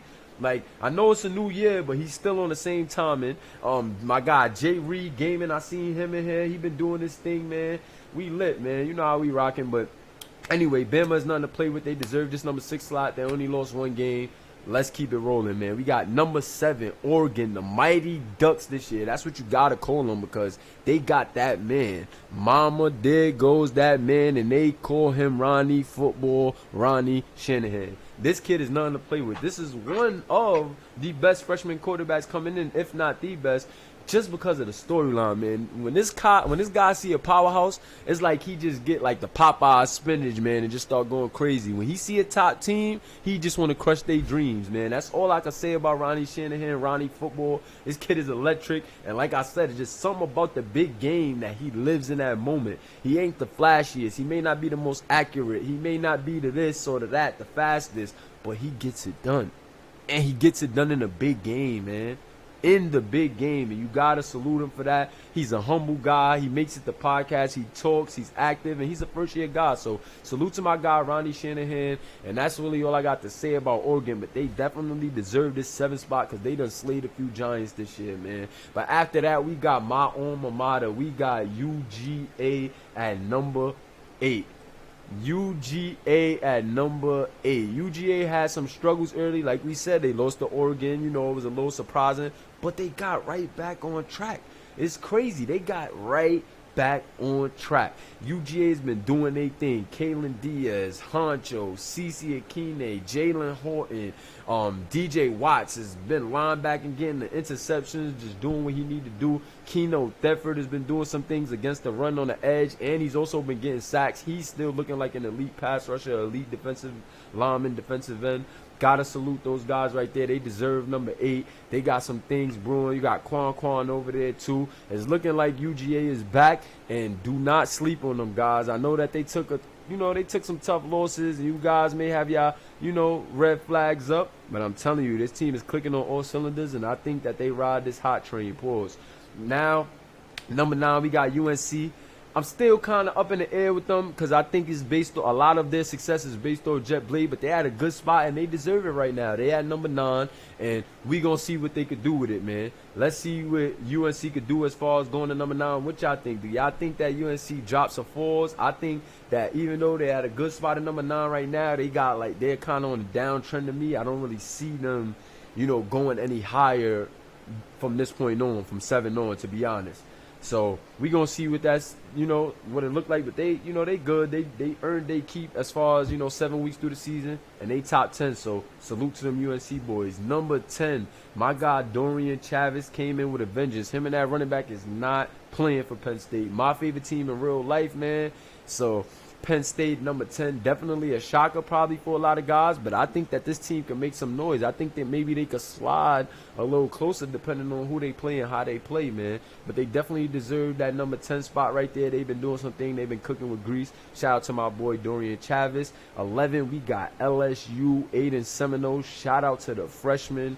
The boy is doing some things over there in the Bayou, and it's looking good, man. He got LSU competing in the SEC. The SEC looking like all right this year. It might be, it might be some tough conference implications just moving forward with the SEC because they doing their thing. They got Bama, Georgia, and they got LSU all in the, top 11. So we gonna see what's up. Following them, we got Baylor Bears. We talked about the brotherhood. We talked about all this. They got the playbook fixed, and now they back on track. Baylor, I think that's another team that got a chance to just move up in these rankings, but they definitely earned their keep at 12 right now. I think that's a good spot for them. They definitely could do some things in the conference to help them move up, and I would just love to see, this team move up. I want to see them do what they're supposed to do, and I want to see the top teams really, strap in, do what they supposed to do, so that way later in the season it gets more interesting as far as playoff things. But shout out to them Baylor Bears, man. They doing their thing. Then we got Maryland. Maryland has been doing their thing. Another shocker this year. Bona fide top 15 team. I think they stay within that range. Even though they show some inconsistency, they got a lot of young guys, But I think if these guys stay, that we're going to see Maryland in the top 20 for a long time, especially if them guys stay. I don't think that they slide any further than 20 this season if they do slide, and I don't think that they get anything closer than maybe like 10 if they move up. But that's good for them because, like I said, their core is very young, and they can build off of that. They can take this core into the NCAA and have a good game and have a good future ahead of them and have a good team. So it'll be interesting to see what they do, but they definitely did their thing so far. Number 13, shout out to the Maryland boys. Number 14, Tennessee, another team that crept their way into this top 15 of the RFL. I don't think that they was ever really there before, but that's big shout out to my guy Tyon. He was suspended, didn't play this week, but hopefully everything is straight and he'll be good moving forward. Don't want to see him hurt his team anymore because they actually took a loss and they probably could have been closer had he played, but that's on him, man. Got to be better for your team, got to be there for your guys. But shout out to them guys, man. The Vols did their thing. Number 14. Number 15, West Virginia. I know 15 in the college series and in any ranking should be good, but when you're looking at a team like West Virginia, it's no reason why they shouldn't be a lock at top 10 and be in between from top 5 and up to 10. You know what I'm saying? Like, they could even be a lock at top 5. So to see them at 15 and not even in 10, it's just disgusting to see. You don't want to see a talented team like this fall. But I do think that they are in a unique opportunity where they did fall a little bit later, towards the middle of the season, and they could work their way back. If they get it on track now and turn things around, turn this losing streak around, I think they could do some things. They're in a good conference with a lot of good teams, so they definitely have the opportunity to turn it around. We just got to see what they could do, man. So shout out to them West Virginia guys, man. Just want to see you guys turn it around. I didn't think that at halfway through the season, at week 7, that you guys would be at 15. I could have swore y'all would be a lock in the top 10 or even top 5. But, it is what it is. Sometimes it get greater later. Moving on, we got 16, Washington. Kind of a surprise this year for guys. So it's very good to see these guys from 16 to 25. And I think that's where they belong and that's where they would stay. That's a little more realistic. I know guys thought that they would be maybe 5 to 10. I really didn't see that in the cards for them. I do think that they have a unique core, though, that they built, and I think that if they take this same core into next year, they can make a nice team, add some more things and be a really, really good team on the NCAA moving forward. I think they might want to go get a quarterback because Javier might have to go, but I do think the core of this team can build off of it. Even if they lose Javier, I think that they can build on the core in NCAA and make some things happen. I'm happy to see them at 16 because they worked for it. I think this is a perfect spot for Washington. I think this makes the most sense for Washington right now. They should be happy to, be at this point of the season. Halfway through the season at 16, I think the highest that they could go up is maybe like a 13 spot, and I think the lowest that they fall back is like maybe like 20. I don't think they go past that because I think they are better than 21 through 25, but I just think that 16 is a decent spot for them, if I'm being honest. I think 16 works. I think it's realistic, and shout out to them boys for even being top 20, man, because I know people didn't expect that. So 17 being Clemson. This is a team that has a lot of potential, and I think that they would have wanted to be top 15 at least. Top 15. I think Pat would have wanted them to be top 15 at least, but I think we're starting to see Clemson just, be one of them inconsistent teams where they have the potential to be top 10 every year, but they just fall right outside of it, and I think it will be the same. I don't know how far they're going to be outside of the top 10 when it's all said and done, but realistically, I do think that the top 10 is a little bit far-fetched for these guys. The bots are back. The bots are back. Hashtag get the mods in here. Yo, after this episode, I'm going to get the mods. I'm going to, sit down, see who want to be a mod, and I'm going to get them because we can't do this in the chat with these guys coming with all these emojis. But we made it, man. Shout out to the guys. We made it. I thank you guys. We finally made it. Anyway, like I was saying, I think that Clemson winds up being just outside the top 10 by the end of the year, and that's been like the pattern for these guys. Even though they have potential to be in the top 10, I do think they will still be right outside the top 10. But shout out to them Clemson guys, man. Let's see what y'all could do. Notre Dame at 18, man. Not really much that I see from this team as far as moving up, but I just think that 18 just fits them. 18 to maybe 20 just fits them. For me right now, I don't see anything that'll like push them anything further than that or anything further back. Maybe they can drop, further back, but I think 18 is just a good slot for them. OU is a team that I think has a chance to move up. Moving on to OU, I think they can move up. They're at 19 right now. I think people expected them to be a lock at top 15 too, and I do think they will finish top 15, but for whatever reason, they had some inconsistency so far and just haven't been able to string it together. But they do have a chance to turn around, and I think by the end of the season, they are a top 15 team, somewhere within the top 15, and yeah, man, it is what it is. But 20, I think, I don't know. I think Michigan may finish top 20, but if they do finish, on the back end of the 20, maybe 21 to 25, I wouldn't be surprised. They just haven't had anything special for me this year. I know some of them guys are upset, but, it is what it is. Just got to capitalize and play a little better. Wisconsin at 21. I feel like Wisconsin can move up, but I don't see them being anything any more than 15. I think they finish 15 or later. Because they do show flashes, but I just don't think that they're ready to go over the hump. They need some more pieces on defense, need a little bit more offensive consistency to, just finish a top 10 team to me. I think no earlier than top 15 and no later than 20 for Wisconsin when it's all said and done. Auburn, bottom feeder team, I'm sorry, very sleepy team. I feel like they can even work their way outside the top 25 when the SEC matchups is all done. Same thing for ASU, got potential, but I just don't see it. Stanford, same thing, another sleepy team. I just don't see getting it done. And then A&M, same thing. Much of the same story for the 21 to 25. And maybe some of them can move up, but if I'm being honest, from 22 to 25, I think these teams just stay where they at or fall off the map. I don't see them, really moving up into the top 20 in the second half of the season. It would be surprising to see, but it is what it is, man. I do believe OU had the hardest schedule in the league. I do believe they had one of the hardest, if not the hardest, especially on the front load. They had to play a lot of top teams, and then they still got to play some pretty decent teams as far as conference play goes. So I think they did have it rough. But like I said, they still have so much potential to grow. It's just on them, man. It's on them. Their season is still in their hands. So not going to dwell on that too much. Sorry, Omari and Severio. I just wanted to get through that top 25 real quick and give my quick spill on the teams. But let me know how you guys feel about this top 25. Is there anything that stand out?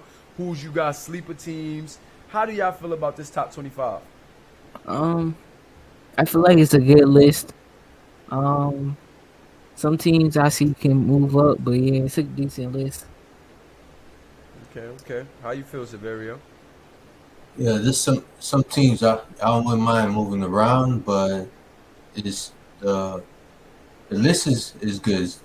I like the list. It's just there's a few teams I wouldn't mind moving around, and there are some that I'm shocked where they're at. So, hey, but I don't mind, my team being the top 5. So that's all good.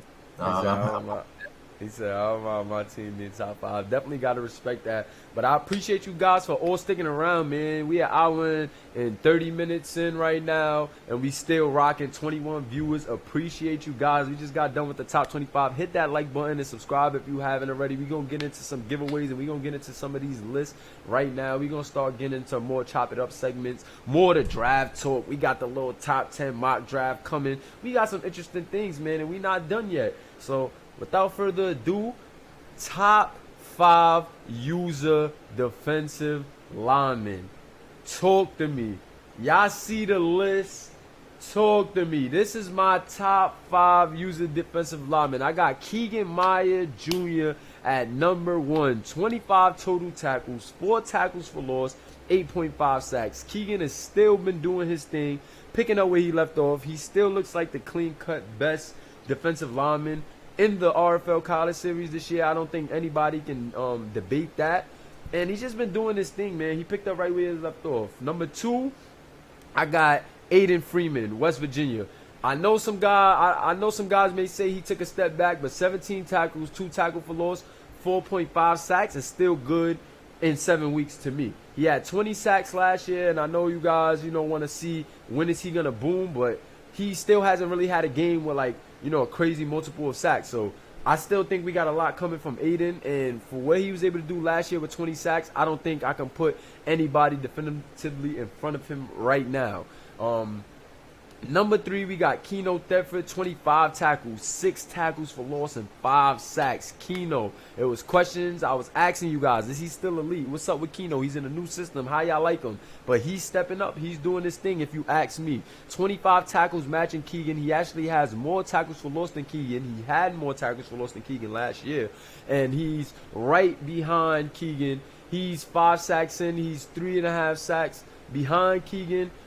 He's actually leading Aiden by half a sack, and I feel like he's just a perfect medium between, like, Aiden and Keegan. I think as far as, like, he's bona fide number 3 right now to me, and just gotta go with Keno right there. After I feel like Aiden and Keegan is off the board, you gotta go with Keegan. You gotta go with Keno.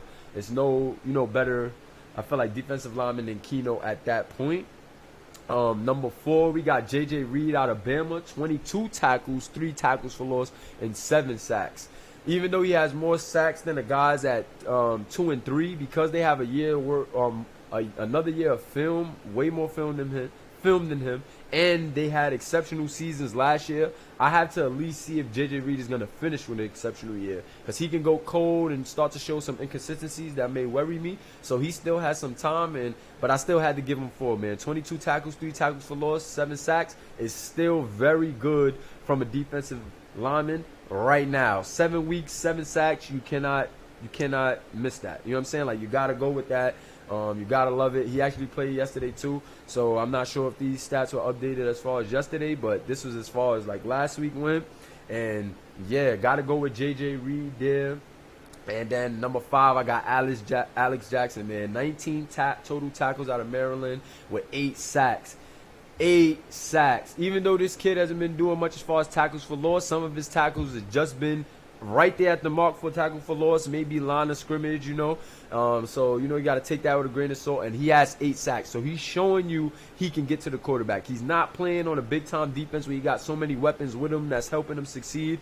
He's just getting it out the mud. So shout out to Alex Jackson. My biggest question marks at 4 and 5 is activity. These guys got to show me the reloads. J.J. Reed and Alex Jackson, yes, you guys have talent, and yes, coaches are trying to get next to you, but show me the reloads. If you guys can continue to play as good as you've been playing, and you guys are showing me some activity and reloads, I think without a doubt, all 5 of these guys are first rounders. Depending on the activity in the back end, I think all 5 of these guys are first rounders if we can see more activity out of Alex Jackson and J.J. Reed. Because to have like 7 and 8 sacks midway through the season, you're showing that potential as a pass rusher. You're showing the flashes that we need to see. However, we need to see the activity as far as a user. We are a simulation league, and so much of having that user feel, and that swag to your team and coach as far as pros is a big thing to coaches and a big thing moving forward with building our team. So we need to see that outside of you guys. I'm glad you guys are liking the list.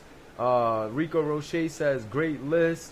My boy DJ Watt says Keno. My guy Ronnie Football says Cam J keep dominating, man. Yeah, JJ, and look, JJ Reed had another 2 sacks last night. So that actually puts him at 9 sacks now, and just playing ball, man. Like, he's just balling. So this was my top 5 list as far as user defensive linemen. How do y'all feel about my list, Amari, Severio, chat? How do y'all feel? Great list, appreciate it. Yeah, great list. Everybody, I feel like should be where they're at. It's a great list. Yeah, I'm really feeling the list here. Like this top 5, Appreciate and how you were that, talking man. about when it comes with activity.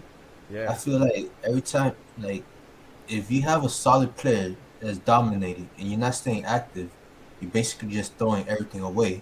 You're just wasting a talented player. Absolutely, That every absolutely, there are people that want to be where that right now. exactly, They just throwing away. They're not not active, especially absolutely, being drafted in the first round.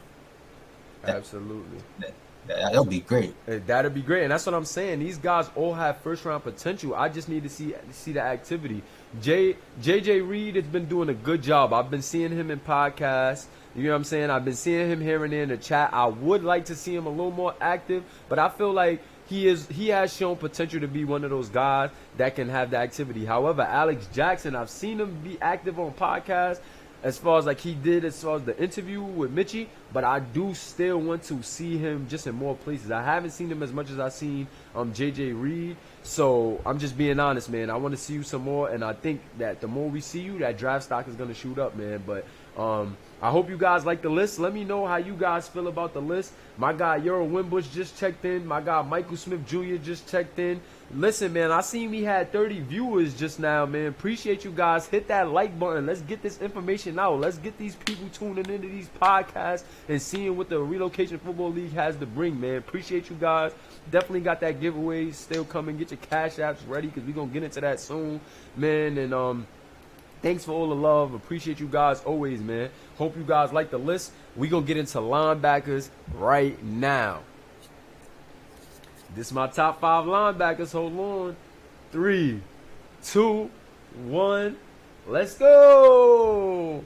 At number 1 for user linebackers, we got none other than Tyler Cage himself. 23 solo tackles, 46 assists, 69 total tackles, 5 tackles for loss, and 4 interceptions. This guy picked up where he left off.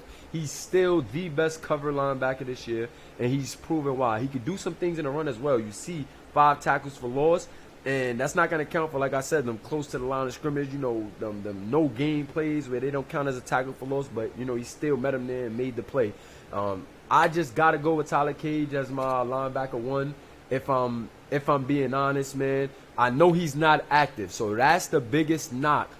But the crazy 2 years worth of film that he has, I just can't. Like, you know, I just can't put anybody over him because even though he isn't active, he's been making the deadlines. You know what I'm saying? Like, so I don't want to put nobody over him, and then he makes the deadline for the pros, and he gets the deadline to declare, and then, you know, we was putting guys over him, and we really shouldn't have because he was playing better. So, you know, but I do think though that the linebacking, you know, conversation is getting a lot closer. I do think it is because of some of the activity of the rest of the guys, you know. So, yeah, number 2, we got Daniel Severio, man. We got my guy Daniel Severio with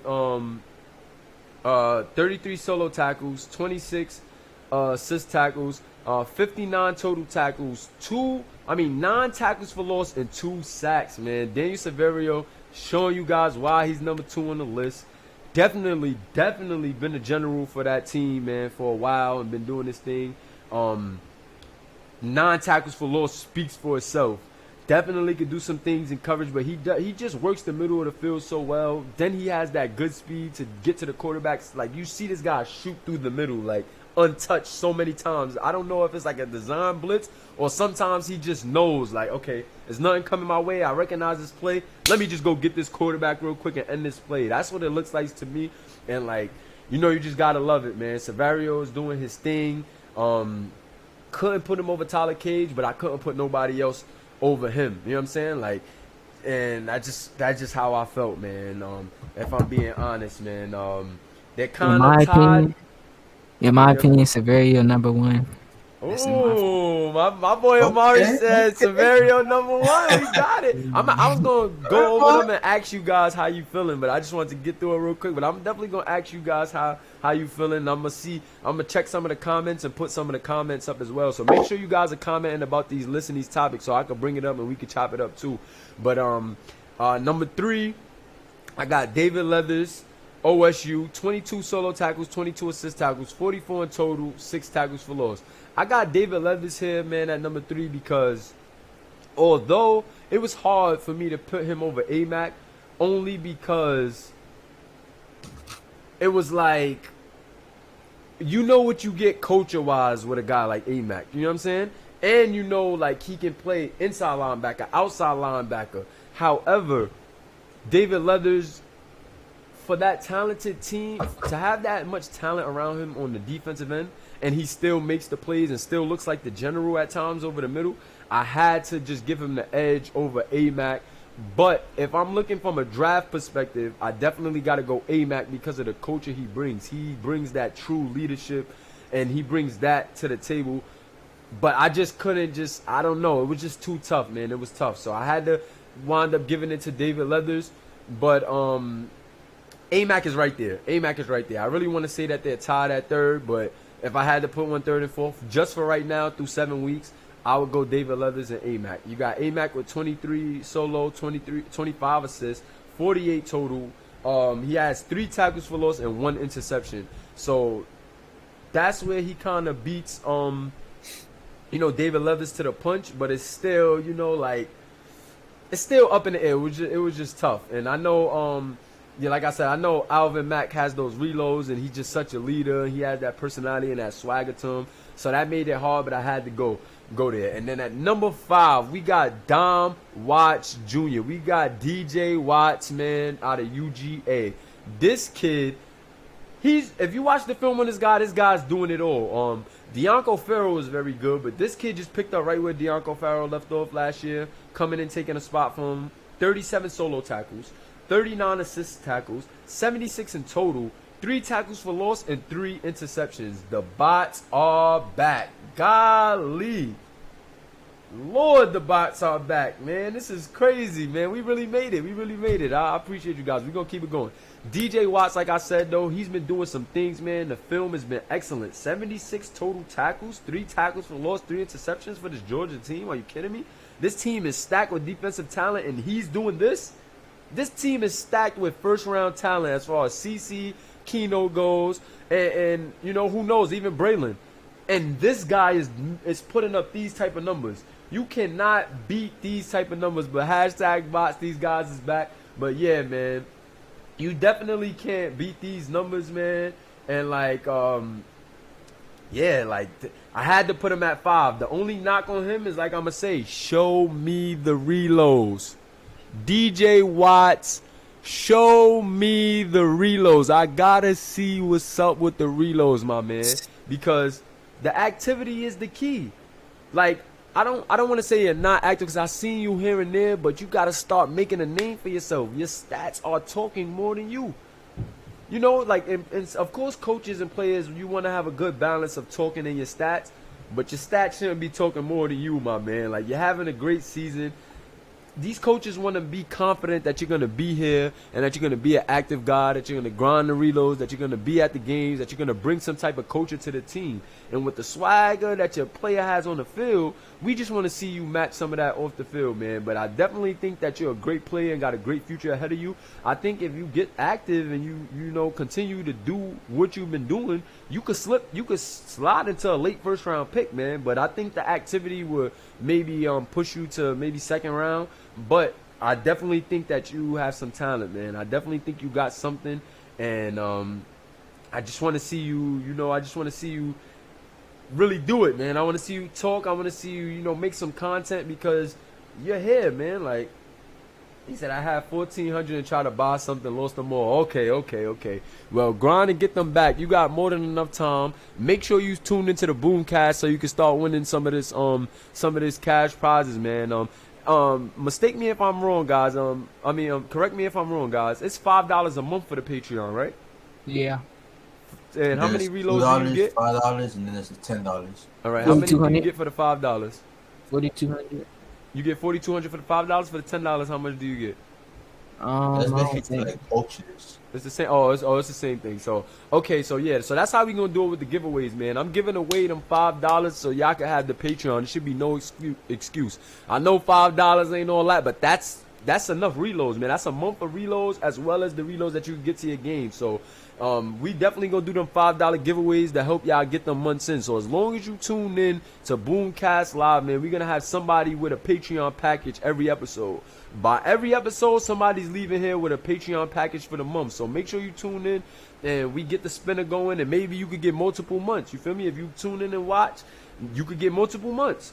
But tune in, because I got a month worth of Patreon for y'all, man. That's how we doing that. If it's $5, we definitely could do that, and we gonna get that going, man. Hashtag Patreon partners, man. But we definitely gonna get that going, man. And keep doing your thing. How y'all feel about my list, though, man? How y'all feel about this list? Yep, like I said, I think Severio number one. His stats, I mean, you got Mike Tyler Cage might got better stats, but if you just watch Severio, he all over the field doing everything. Absolutely. Yeah, I see Severio number one as well. Okay. Then you No. Severio himself right there, the flesh, But man. So me, I would put Mac over Leathers, but depends. Like, is this all middle linebackers or every linebacker? this is just every linebacker. Like, I didn't do all middle linebackers. I just tried to say which linebackers stand out the most to me.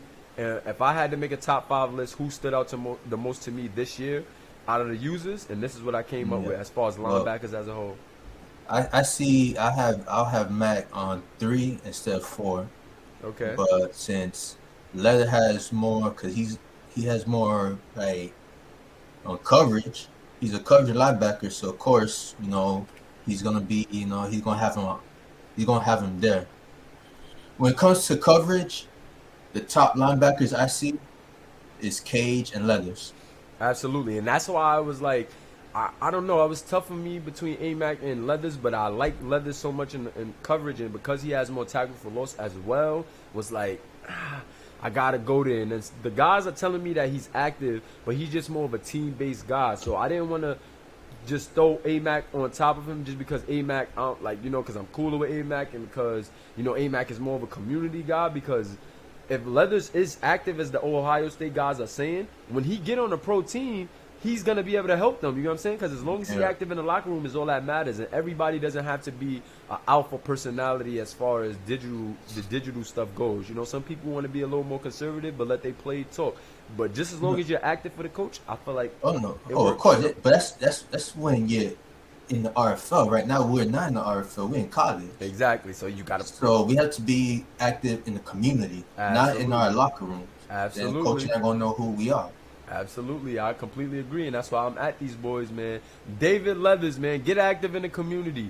Dom Watts Jr., get active in the community. I see you at the podcast, and I'm happy, man. We're going to be giving away them months worth of Patreon. Make sure y'all don't miss it. Don't let these guys that's already stacking their reloads beat y'all to these giveaways, man. Make sure y'all here. Make sure y'all liking, y'all subscribing, so that way y'all can get these months worth of Patreon, man. So, I didn't do cornerback. I didn't do free safety and strong safety because I did cornerback the prior weeks. I did the top 3. I didn't do top 5, but I did the top 3, so I didn't want to go back on that.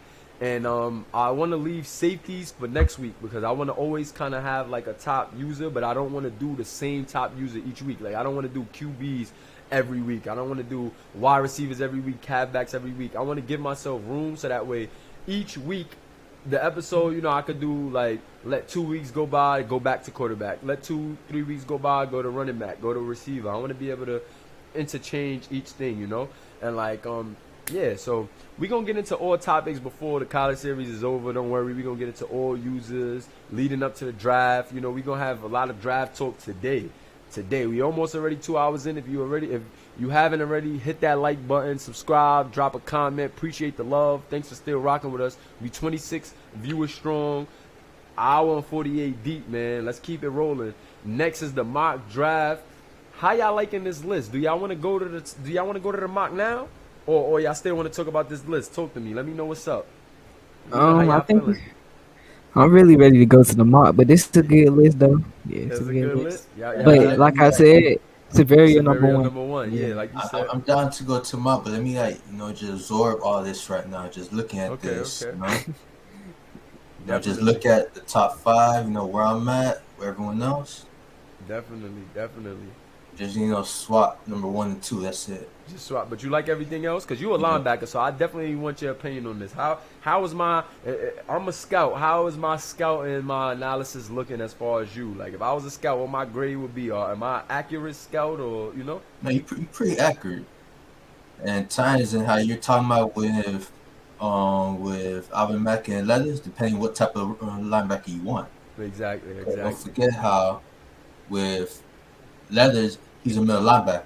If you want a straight middle linebacker, that's what you're gonna go after. Absolutely. And Mack is an outside linebacker, but with his size, he could play either or, but you normally see him as a outside and an edge rusher because of his size. Yes, sir. And like, I'm loving it, man. Appreciate you guys, man, in the chat, man. Get them likes up. I see we just went up to 26 likes. I did see 2 at first too, but when I refreshed it on my phone, I seen 26. So salute to you guys. Appreciate y'all, man. Keep smashing that like button. I truly appreciate it.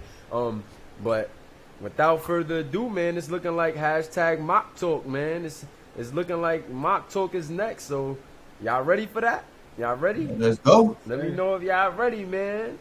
We only doing top 10. I only wanted to do top 10 because I know Coach Back and the rest of those guys worked very hard on a full list, and I didn't just want to come in and jump in with a full list of my opinion. You know, I want you guys to definitely take, you know, the time to support their full list, and I know they went in depth, and I know they got some good things coming because those guys are on it as well. Those guys are very good RFL minds over there at Back Talk, and they do some very special things, have some very good topics for guys, so definitely tune in and check those guys out as well. That's why I only did the top 10, in my opinion, because I didn't want to, you know, cut throat with them, and I didn't want to, like, you know, take too many ideas or, like, you know, take too much from them or have the same, you know, like, see you guys see my mock draft and then go into seeing theirs. So we gonna get right into it, man. The top 10. Oh shoot, hold on, I actually gotta load it up. I thought I had it in this slide, but apparently I don't. But it don't take nothing to pull it up though. It's gonna take 2 seconds. Let me see real quick. The mock, let me see, copy attempt, let me see real quick. Hold on. Give me 1 second, guys. But see, you getting better at this. Huh? See, you getting better at this. Better at what? All of this. Yeah, I'm trying, man. I'm definitely trying, man. I'm working every day. I just want to give you guys the best content, man. Like, you guys do a lot for me as far as all the support and the love and just the camaraderie of the league. You know, it just pushes me and makes me want to go harder as far as, like, just everything. You know, I just want to give you guys good content. That's how it should be. That's it. But hold on, we gonna get into this mock real quick. Let me pull up. Here we go. There we go. RFL mock. Copy. Got it. We there. There we go. Let me remove this off the screen for a minute. Remove. Alright. Hold up real quick. We gonna get that mock talk coming in 1 second. Add Google Slides. 1 second. Man, listen, man. I'm a coach, so you know, like, I'm not gonna spill the beans on all the coaches, but you know, I mean, I can't really even say spill the beans because I know the coaches are only given with yeah, like I said, I know these coaches are smart, so they're not giving up all of their tricks. You know what I'm saying? Like, I do know that, but at the same time, I'm just going off of my opinion. I don't want to, you know, try to give nothing too much. I basically just went off what I felt and what I've seen from, you know, some of these coaches and what I heard them talk about. So, you know, don't get too, you know, tied up on my mock. But I did go off of just what I've seen. And without further ado, here it goes. Top 10 of the mock. Let me know how y'all feel. Number 1 to the Thunderbirds, I got Shark, man. I don't think it's really a surprise. We know they go on receiver, and Shark has just been doing his thing. He been looking like wide receiver 1. So I got Devontae Sharkley at 1, going to the Thunderbirds. At number 2 for the Dreadnoughts, I got CeCe Akine. The reason why I think that they're going with CeCe right here is because I actually got their highest overall cornerback in a trade. Mixon, he was an older guy, and I was able to actually get him in a trade, and I was able to get the 18th pick, and I then leveraged to get 2 more picks. And with me just seeing them trade the older veteran corner that's a 90 overall, it just made me think, okay, he's older, they're trying to get rid of him, and then they see some potential in the draft. So it only makes sense that they would go CC here to me, just based off that. Like, they traded me their best corner who was 30, so I believe that they're going to replace him with a younger guy, which is smart, that's just smart. So definitely can't, beat that. At number 3, had to go with Tyler Cage to the Barons, man. We know Roland likes defense. He gets tired of seeing them safeties and sub linebacker. You have to throw them there sometimes for coverage things, but when you got a guy like Tyler Cage, whether he winds up being a generic or not, he's the best user linebacker that we probably ever seen in a college series. And, he's probably the best cover linebacker. And I just don't think that you miss out on this talent right here at number 3. I don't think that the Barons can afford to miss out on a Tyler Cage type of guy, at 3, man. I just don't see it. It's no way. At number 4, I got the Voyagers going with Keegan Myers Jr. at number 4, man. Had to go with the Voyagers with taking Keegan there because Coach Baker he doesn't have too many holes on that team. That team is pretty built, it's built together pretty well. They have, I feel like, pieces everywhere. They got veterans. They got pretty good young talent. And I just think it would make sense for them to go get the young game-changing Keegan Myers. Just to, strengthen that, that core, that unit that they have, to add some more young talent and just that young foundation there. It just makes sense that Keegan would go here. I didn't really see the Barons going with Keegan because I don't really think that it's a glaring need. I think it could work, yes, but I think Tyler Cage just puts the Barons right back there. When you have to deal with, the Thunderbirds, and you have to deal with, Bill and the Explorers, I think just being the Barons, you want to just solidify that linebacker spot, cover linebacker. He could do everything. Bill likes to mix it up with those receivers. So, the Thunderbirds have LC3, and they're gonna have Shark and London Lions and Fadanikin and those guys. So I definitely think just want to have Tyler over the top, and then with Keegan going to the Voyagers, it just adds that depth for them and gives them that young star power for the next generation of their team. But like I said, that team is built very well. So that's just what I seen as far as 4 there. Number 5 to the Shamrocks, I got my guy Daniel Severio going to the Shams, man. I believe this works for the Shams because I think that he's proved to Smitty that with a team like the Shamrocks, he has Michael King, who's a user who we know took pride in going there and just, ran it up. A nice safety. And he's been building that defense. And I think who else do you go with at linebacker outside of Severio? A guy who's already proved that, he played on the CPU team and he put on the shield and became that general there. And I believe that him and Michael King can do the exact same thing in Ireland. I think over there in Ireland, I think Severio and Michael King would be crazy. That's a solid young foundation to build off. 2 active guys, 2 defensive guys. So I think Tom Wilson would be happy to see Severio and Michael King leading the charge for his defense moving forward. Tom Wilson's only 28, which means he probably has another 5 to 8 years of his career. And I think he would be happy to see the Shamrocks go with Severio. And I think it will make sense for Severio to go here being, that second linebacker off the board. And I think the Shamrocks just would be happy with that pick right there, man. I think that pick makes so much sense. Severio, since you're here, how do you feel about going top 5 in my mock 1 and then going to the Shamrocks? How do you feel about that? You left me with a big smile on my face right now. I even told you the first time I was in the podcast, my main goal is to go top 5. Absolutely, not just being the first round, not being top 10, top 5. Absolutely, you definitely did. And, this is great. Seeing myself up there, I'm hoping it ends up like this. Absolutely. And I got some big news for you guys as far as draft talk. We're going to get to draft talk in the Chop It Up segment. But I got some news. I got some Houston Gunners news for y'all. Man, I did it again. But let's finish this mock draft before we get into that, man. At number 6, we got the Riverhogs going with Eric Ashley at tackle.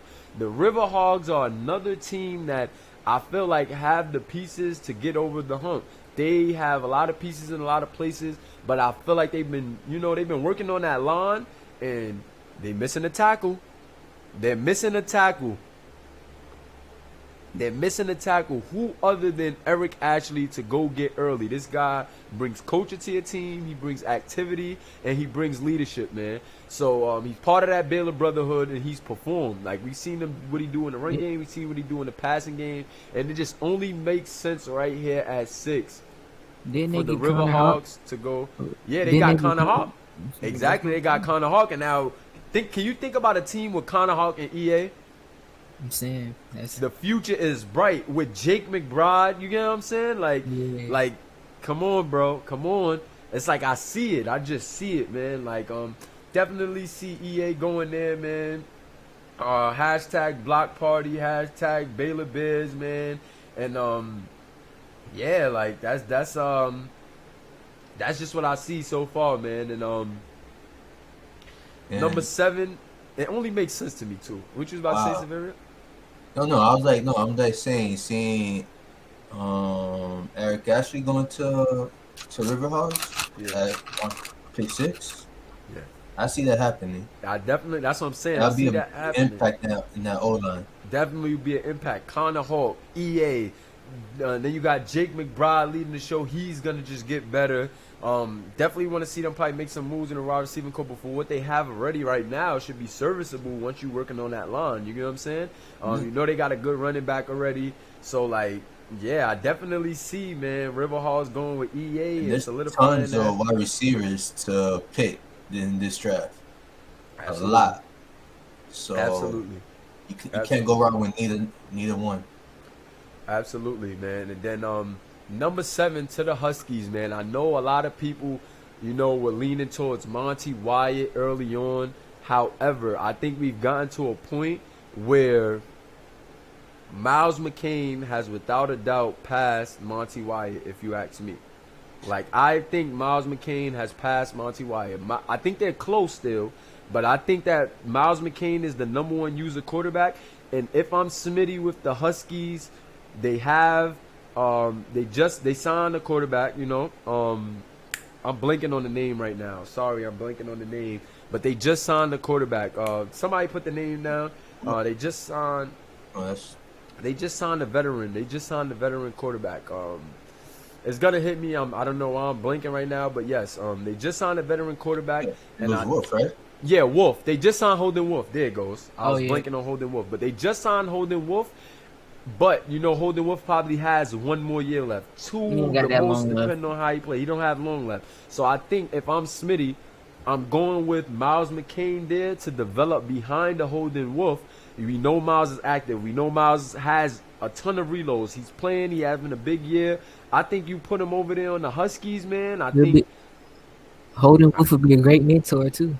Yeah, exactly. And Holden Wolf would be a great mentor. We know Madden added the mentor, so Miles can get some extra XP. And I think that on top of him already developing on his own, I think this is a perfect spot for Miles McCain, man. And I just don't think that the Huskies need anything else. They loaded up on more talent this year. I think they go all in with Wolf. But I think if the older guys that they went and got don't work out mid-season, Miles could come and get some reps in. But even if you don't play Miles all year, I think that this is the best move to make for the Huskies at quarterback because Miles has the reloads. He showed the potential, and he could get it done, man. And they got good receivers already, too. Yeah, exactly. And then they got good receivers. What's the other dude name? Isaiah So Streets. keep Guyton, something like that. Yeah, I keep know it's a Guyton. They got Guyton. Guyton Street. So yeah, like you said, man, you hitting it on the head. Miles will have some weapons. Maybe in the next couple of years, you throw some younger receivers in there because those guys are getting a little older. But you have a foundation to build off. We're going to get Miles McCain. The bots are back. The bots are not leaving us alone today. We really made it for real, man. But we gonna start to ignore them, man. Hashtag bots when y'all see them. I'm gonna get the mods in there. The mods gonna get them out of here. I'm not gonna even have to worry about it no more. But moving on, following Miles, this is where I think the draft gets QB heavy at. If I'm being real, I think the draft gets QB heavy at this point because once people start to see, okay, Miles went off the board, right? I think now the Voyagers at 8. They're old. They have the 8th pick. They have Glenn Hay, who's 33 years old, but they don't really need much else. I think the Voyagers are in the best situation to go get a computer quarterback because Coach Baker can now go get Calvin Poole at 8. He can Patreon him. I think if he waits, he is no way he gets the quarterback of the future that he wants. So I think he go gets Poole early, right at 8. Patreons him for he can do it this year while he doesn't play because he has Glenn Hay, and I think that it works for the Voyagers because Glenn Hay is a pocket guy. Calvin Poole has shown improvising ability. If you go get Calvin Poole this year where he doesn't have to play, you can Patreon him and you can make him a scrambler. Like, you can Patreon him to make him a scrambler. So when he comes in now, he has his accuracy, but he also gives you a different quarterback than what you had with Glenn Hay. Glenn Hay was just a franchise quarterback and was just a pocket guy. Now you got Calvin Poole who can stretch out the floor, improvise, and move around. And I don't see Coach Baker missing on this one.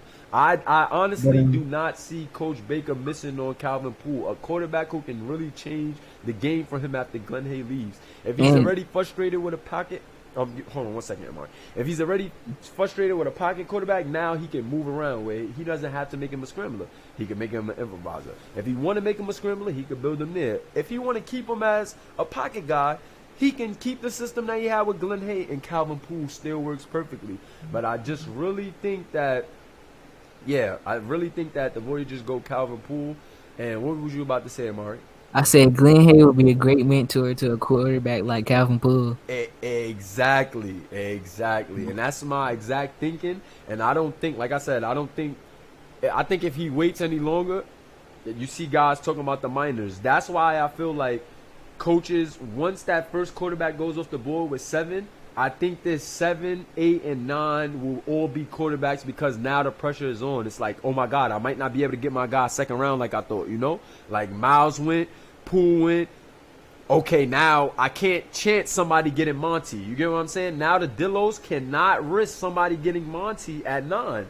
They can't say, yo, we're going to wait to the second round because then Monty's not there. Now you have to take the run of Dunn getting Monty at 12. You get what I'm saying? And that puts the Dillos in a tough spot. However, maybe the Dillos go another position. Who knows? You know what I'm saying? Maybe they go, I don't know. They traded me Dombrowski. Maybe they go linebacker, but I just don't see. I don't know where that would make sense.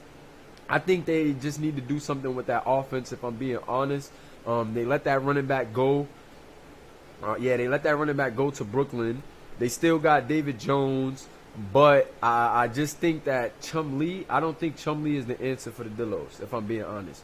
And I do think that you still want to get a young user early to try to start parting ways with Chumlee. Because what do? Do you keep Chumlee and then put yourself in a position where he gets old and then, you got to get a quarterback another year or probably pay him to keep him around because he's going to be the best thing that you could have later on?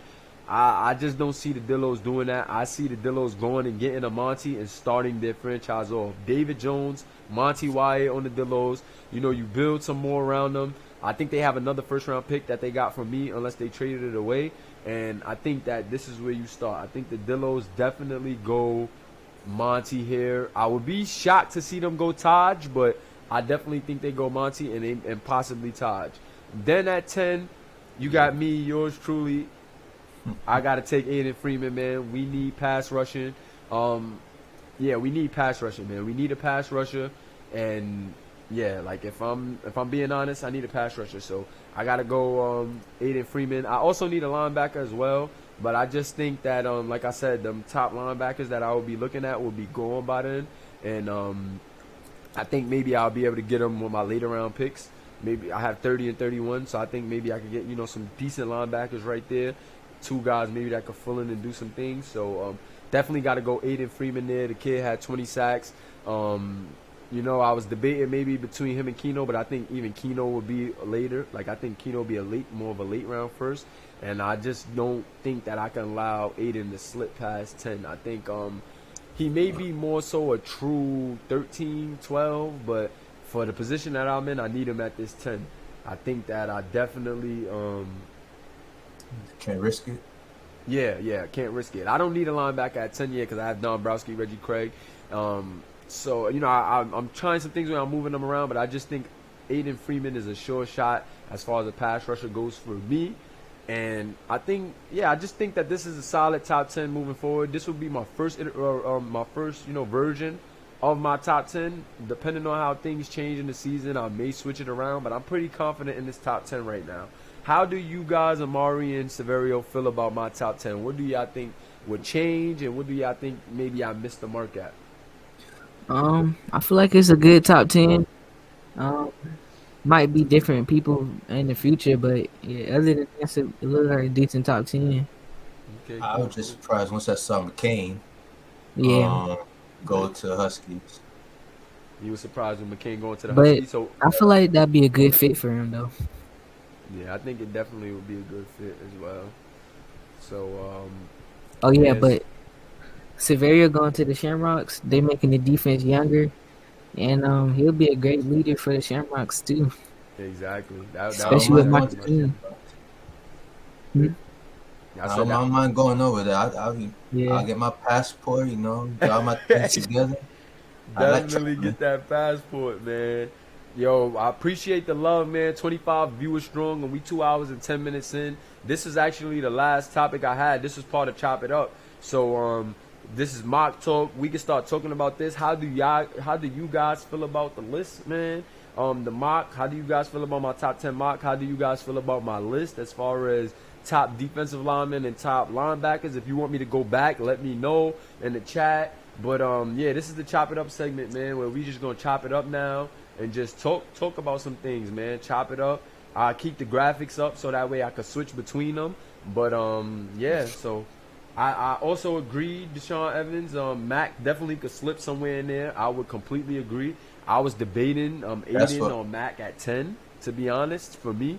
But if I'm being honest, I just have to go pass rusher first because I need it. I could take the chance of maybe getting a Watts later or another linebacker later, but I have to go, man, with Aiden at 10, man. I can't afford to let Aiden slip anywhere else, so that's where I'm gonna go. And I thought Mac was gonna be in the top 10. Yeah, I was surprised once I didn't see his name. Yeah. Now, it was just tough for me because I just don't know. I just don't see the Huskies, Voyagers, and Dillos going linebackers. Like, that's the only reason why for me that Mac slips out the top 10 because if the Huskies go linebacker, they have two good linebackers. They just got AJ Pestock. I know that's like okay, he's old, but at the same time, like, I think they're in the all-in run. You know what I'm saying? And with they all-in run, I think getting that quarterback gives them some insurance so that for the next year, even if they're gonna be okay and didn't get the best of their run this year, like next year that's coming up, that they have some insurance with that quarterback. Like, okay, now we can start, piecing these together, our franchise of the future, and I don't see them going linebacker because now it makes it tougher. Now they have to find a quarterback again next year, and who knows if these quarterbacks are going to be as good as this year, So that's just my take there, and that's my take there, and that's what I was thinking about. So let me know how you guys feel. People saying Aiden's the option. Sharp said it's a good list. So if you guys got anything that you want to chop it up about, put your questions in the chat, put your opinions, your hot takes. This is the time. This is the Chop It Up segment, man. My guy Glenn Sharp said be there soon. He trying to go top 10. A tight end going top 10, I think is far-fetched, to be honest. But who knows, man. If you do some crazy things, maybe some guys is like, yo, I need him. But I just think a top 10 tight end will be tough. But this is the time, Second man. round. I see him Second going in the round. first round. No, that's for sure. Yeah, first round. I could see him first round, but top 10 is like I don't know. Late That'd be first, tough. early second. Yeah, late first, early second. I definitely see Glenn Sharp because if you are gonna risk it, if you are gonna risk a pick on the tight end, who would it be? Like like literally, who would it be, man? So yeah, man. Definitely, man. Let me know what questions y'all got. Oh, we got the giveaways as well. So definitely stick around for that. I'm gonna be. Let's see how we could do this, man. I'm gonna give away 3 months of Patreon. That's how we gonna do it. We gonna give away 3 months of Patreon to guys who definitely been in here.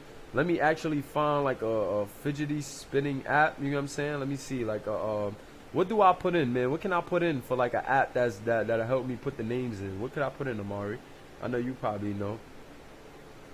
Rico Roche said I'll creep in the second round. Super Cam says Kyle Pitts. He talked about Glenn Sharp. Yeah, let me know what you guys think. McCain with the fire. Appreciate the support, Miles, man. You always showing love. What app is that, Amari? Or like what website? I can't hear you, Amari. You went out.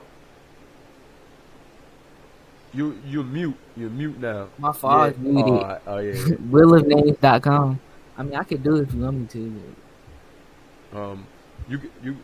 I was gonna put it up on the screen. So what is it? Oh, yeah, willofnames.com. Will of what?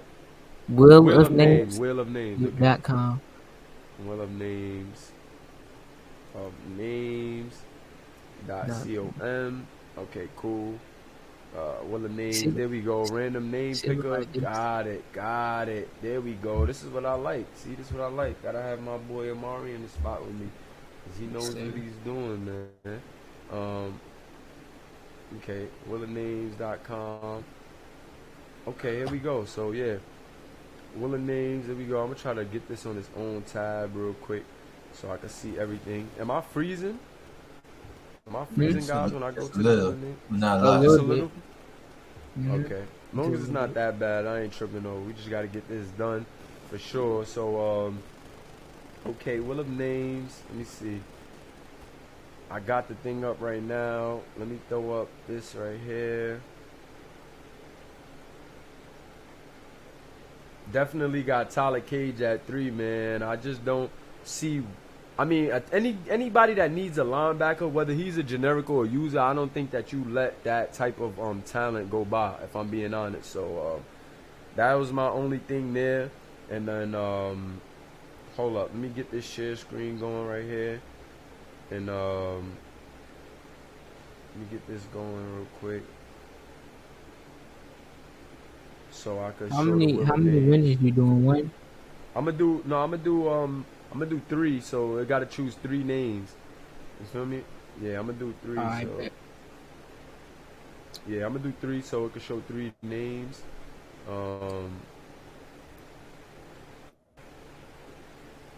Yeah, shit. Okay, so y'all should be able to see it now. Let me know if you see. No, nah. I must have did something wrong.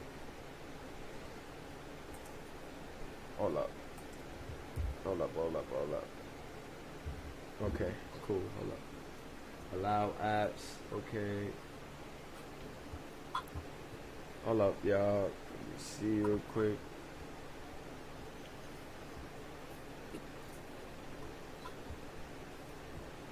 Okay, quit and reopen later. Okay, move. Okay, that's the only problem that I got here. That I gotta. Let me see.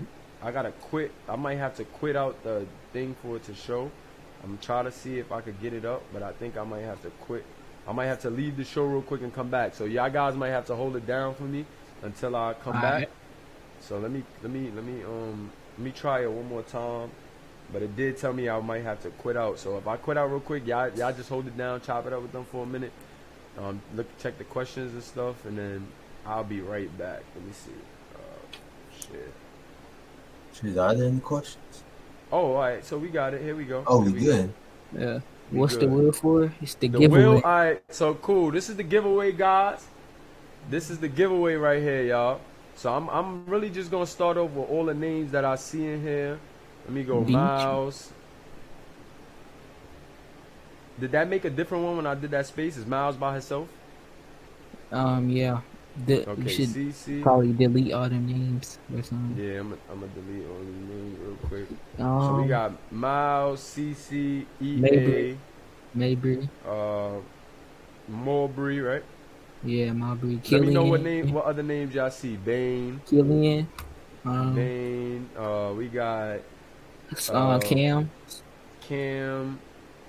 We Super got Cam. Glenn. Glenn. Sharp. Yeah, Glenn. There we go. Who else we got? We DJ got Watt, Rico. You got Rico. Yeah, DJ we got Watts. DJ Watts. We got who else we got? Let me see you guys in here, man. We got 23 viewers. Drop a comment, cause I want the guys that's in here right now, man. Elijah Swan. Oh yeah, I forgot about someone. Let me know who's in here. Drop a AAA. comment. DJ Evans. AAA. Yeah. All right. DJ Evans. AAA. What's up? Oh, we got Roden. Definitely been in here. You got Blunt. Oh yeah, Kennard. Yeah, we got my guy Kennard for sure. He been in here. He been rocking with us. We got A-Mac. Oh, I didn't put A-Mac. That's crazy. We got A-Mac. I got EA already on there, right? Who else we got, man? Who else we got? I know I see. I don't see no other names. Let's see. Dunn, but I mean, he a coach. Coach Dunn, man. He said, "Pay for my coach Patreon." Dorian. Dunn, man. You can't Dorian. join this $5. I mean, nah. We gonna do this for the players, Dunn. Dorian. We got Chavis. We got Chavis. Who else? We got Chavis. I don't see none of the names right now. You put Michael Blunt. Mike Blunt. Oh yeah, MSJ too. I seen Michael Smith Jr. in here. Let me put Mike Blunt in here.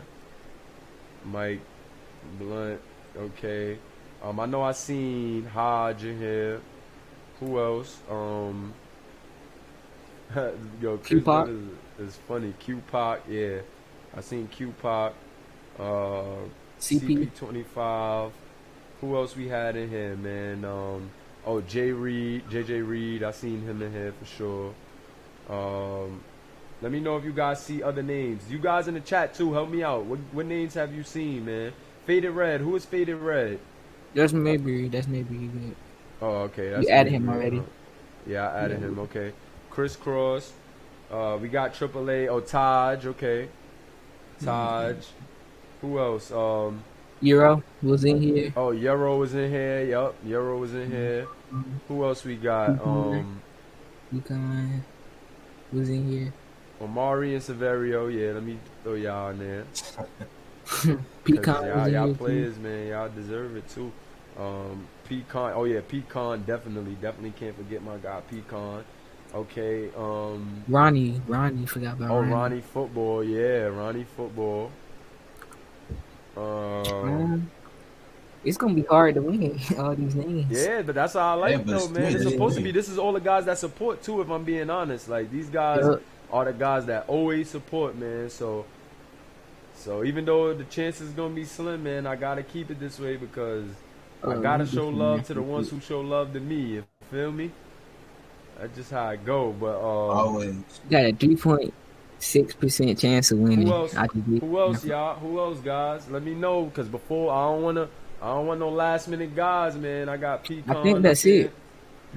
I'm going all the way in the chat. I'm pretty sure that's it.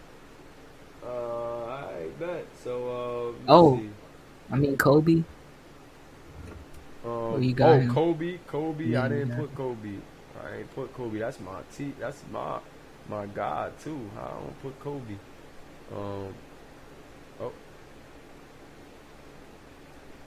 Okay, Kobe. Who else? I got Bane. Alright, so I think that should be it right now. That should be it right now.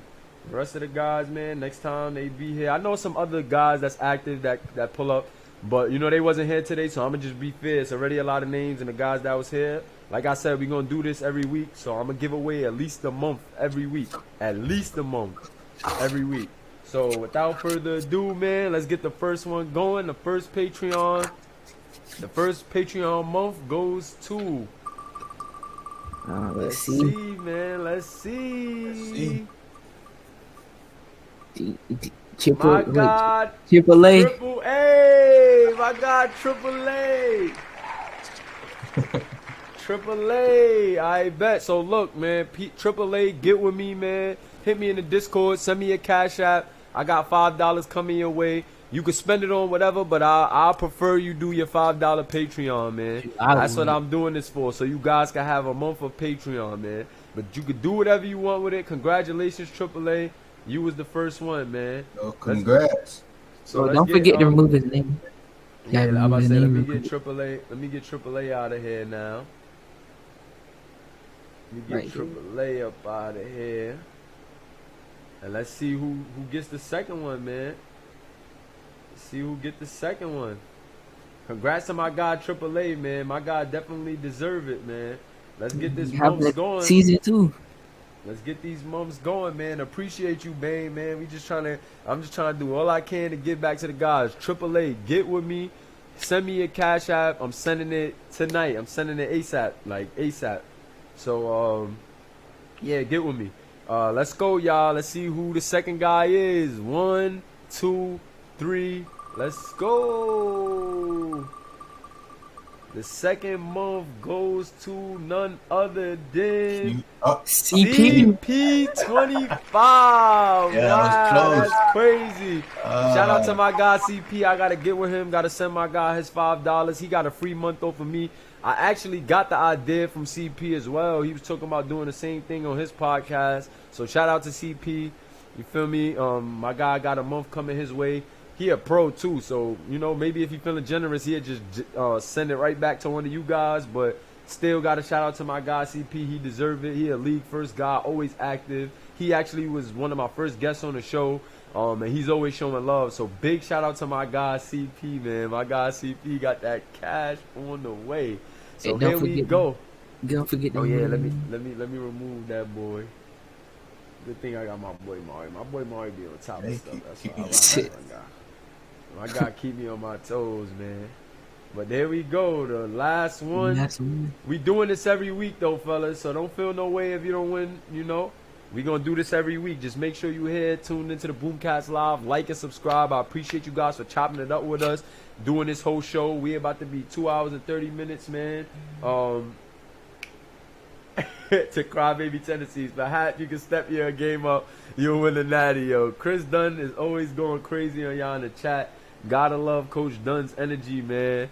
Shout out to Coach Dunn. His podcast is dope, man. He's been killing it as far as all of the coaching polls, man. He been doing his thing. So big salute to Coach Dunn. Make sure y'all go tune in to Miners Live and subscribe to his channel as well, man. He always got dope content, dope edits. He's doing some interesting thing with the Miners as well. So stay tuned. Definitely keep an eye on them this season, man. But shout out to Coach Dunn, man. Another cool league first guy, man. Definitely love talking sports talk with him. His takes is funny. His attitude, his whole persona is just great for the league, man. I love it. So here we go, man. This is the final giveaway of the day. Final month of Patreon. Let's see how we do, man. And the final month goes to none other than Hodge. Wow, man. It's looking like the Miami guys just hit us with a clean sweep, man.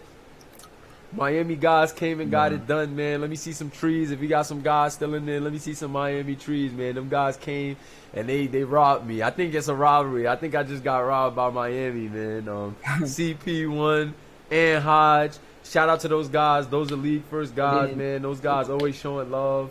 AAA won too. AAA won too as well. So big shout out to my guy AAA. Thank you guys for the support, man. Appreciate you guys. We 2 hours and 30 minutes in and we still got 25 viewers. I can never thank you guys enough for all the support, all the love. I hope you guys like the list. I hope you enjoyed the show, man. If you got any more topics you want to chop it up about, we could do that. Hit me in the Discord and let me know you guys cash apps for all the winners. I'm going to send that out tonight. Send that out like as soon as possible. So yeah, man, let's get that done. Let's get that going, man. But once again, like I said, I'm gonna put the mock back up on the screen. Put the mock back up on the screen. Appreciate you guys. Ski Mask Cartel, man. They stuck me up. They robbed me. I know these guys gonna be happy, man. They got their free month for Patreon. So, you know, this is what we do it for. Give back to the league. We're doing this more often. We're gonna do this every week. I'm giving away at least a month every week. I ain't rich, you feel me? So I'm gonna try to show love when I can. I'm definitely gonna do at least a month every week. That's just $5. You feel me? That ain't nothing. But yeah, man, I'm gonna give away at least a month every week. So y'all have no excuse for getting y'all reloads up, man. Y'all have no excuse, bro. It's giveaways, coaches giving away merch, money, they giving away all types of stuff. So you have no excuse to not have reloads, man. No excuse. But I appreciate you guys, man. Appreciate all the love. If you guys don't have no questions, we gonna get out of here. Y'all know before I get out of here, I need me some music, man. It's something about that. Music is something about it just get me going, man. I'm telling you, it just get me going, man. But thank you guys for stopping by. This is the BoomCast. If you haven't already, hit that like button on your way out. Subscribe to us. I appreciate you guys for all the love, all the support. The giveaways were fun. The topics is fun. All the talk is fun. I love you guys. League first. Thank you for having me here. Appreciate you guys for coming. Appreciate it. My guy Omari in the building, Severio. It's been an honor having you guys. Appreciate you guys for all the support. Thanks for showing interest and wanting to be on the show, wanting to host the show with me today. We're going to have some more players in the Players Lounge here. You guys are always welcome back, though. Let me know if you guys ever want to pull up. If y'all got the spare time, I have no problem bringing you guys back. Appreciate all the love, man. Like I said, hit a like and subscribe on the way out if you haven't already. Look us up at relocationfootballleague.com, at RFL Gunners. If you're looking for my team page and personally, yeah, shout out to these guys. Look up these guys' Instagrams as well. They have player Instagrams. It's players in the live chat. If you're a player in the live chat on your way out, drop your Instagram so that way everybody that's watching this or the guys that's gonna watch, they can follow you on the gram. Drop some Instagrams, man. We doing more giveaways, more content. It's gonna get lit on BoomCast. Appreciate you guys, man. I'ma turn the music up and I'ma just let it rock out on y'all way out. But post them Instagrams and appreciate you guys, man. Hey, I'll see y'all at 6 on Monday. See y'all at 6. Y'all hear my boy Jettas, man. Yeah. Boy. Woo-wee. Uh-huh. I be wanting to freestyle on this beat, Mari. I think I might have to hit a freestyle one day. Hold on. Let's go. I be feeling like a DJ in the booth. Outro. Ha. Yeah. Let's go! BoomCast Live, man. It's been an honor having you guys. It's always a good one. Hashtag League First. Drop them Instagrams before you go so people can follow if they haven't already. We here. I'm telling y'all, man. I be feeling like, let's go! Hey, y'all can follow me at RFL_Severio52. Follow me at Unknown Jettas _. Unknown Jettas _ Follow us at RFL Gunners. This has been a lit show. It's been lit. Drop a like. Drop your Instagram. This is the outro. And make sure y'all follow Relocation Football League on IG. Hey, definitely follow Relocation Football League on IG. Follow us on TikTok. Hit up the website at www.relocationfootballleague.com. You got Mix, you got Smitty, you got Bill, you got great coaches, great players. Where are you gonna fit in? What is gonna be your destiny in the Reload verse? If you haven't already, go hit that application as soon as you can. Get in tune with some of these players' Instagrams. Find your college, find your footing, because the Relocation Football League is about to blow. We are on our way.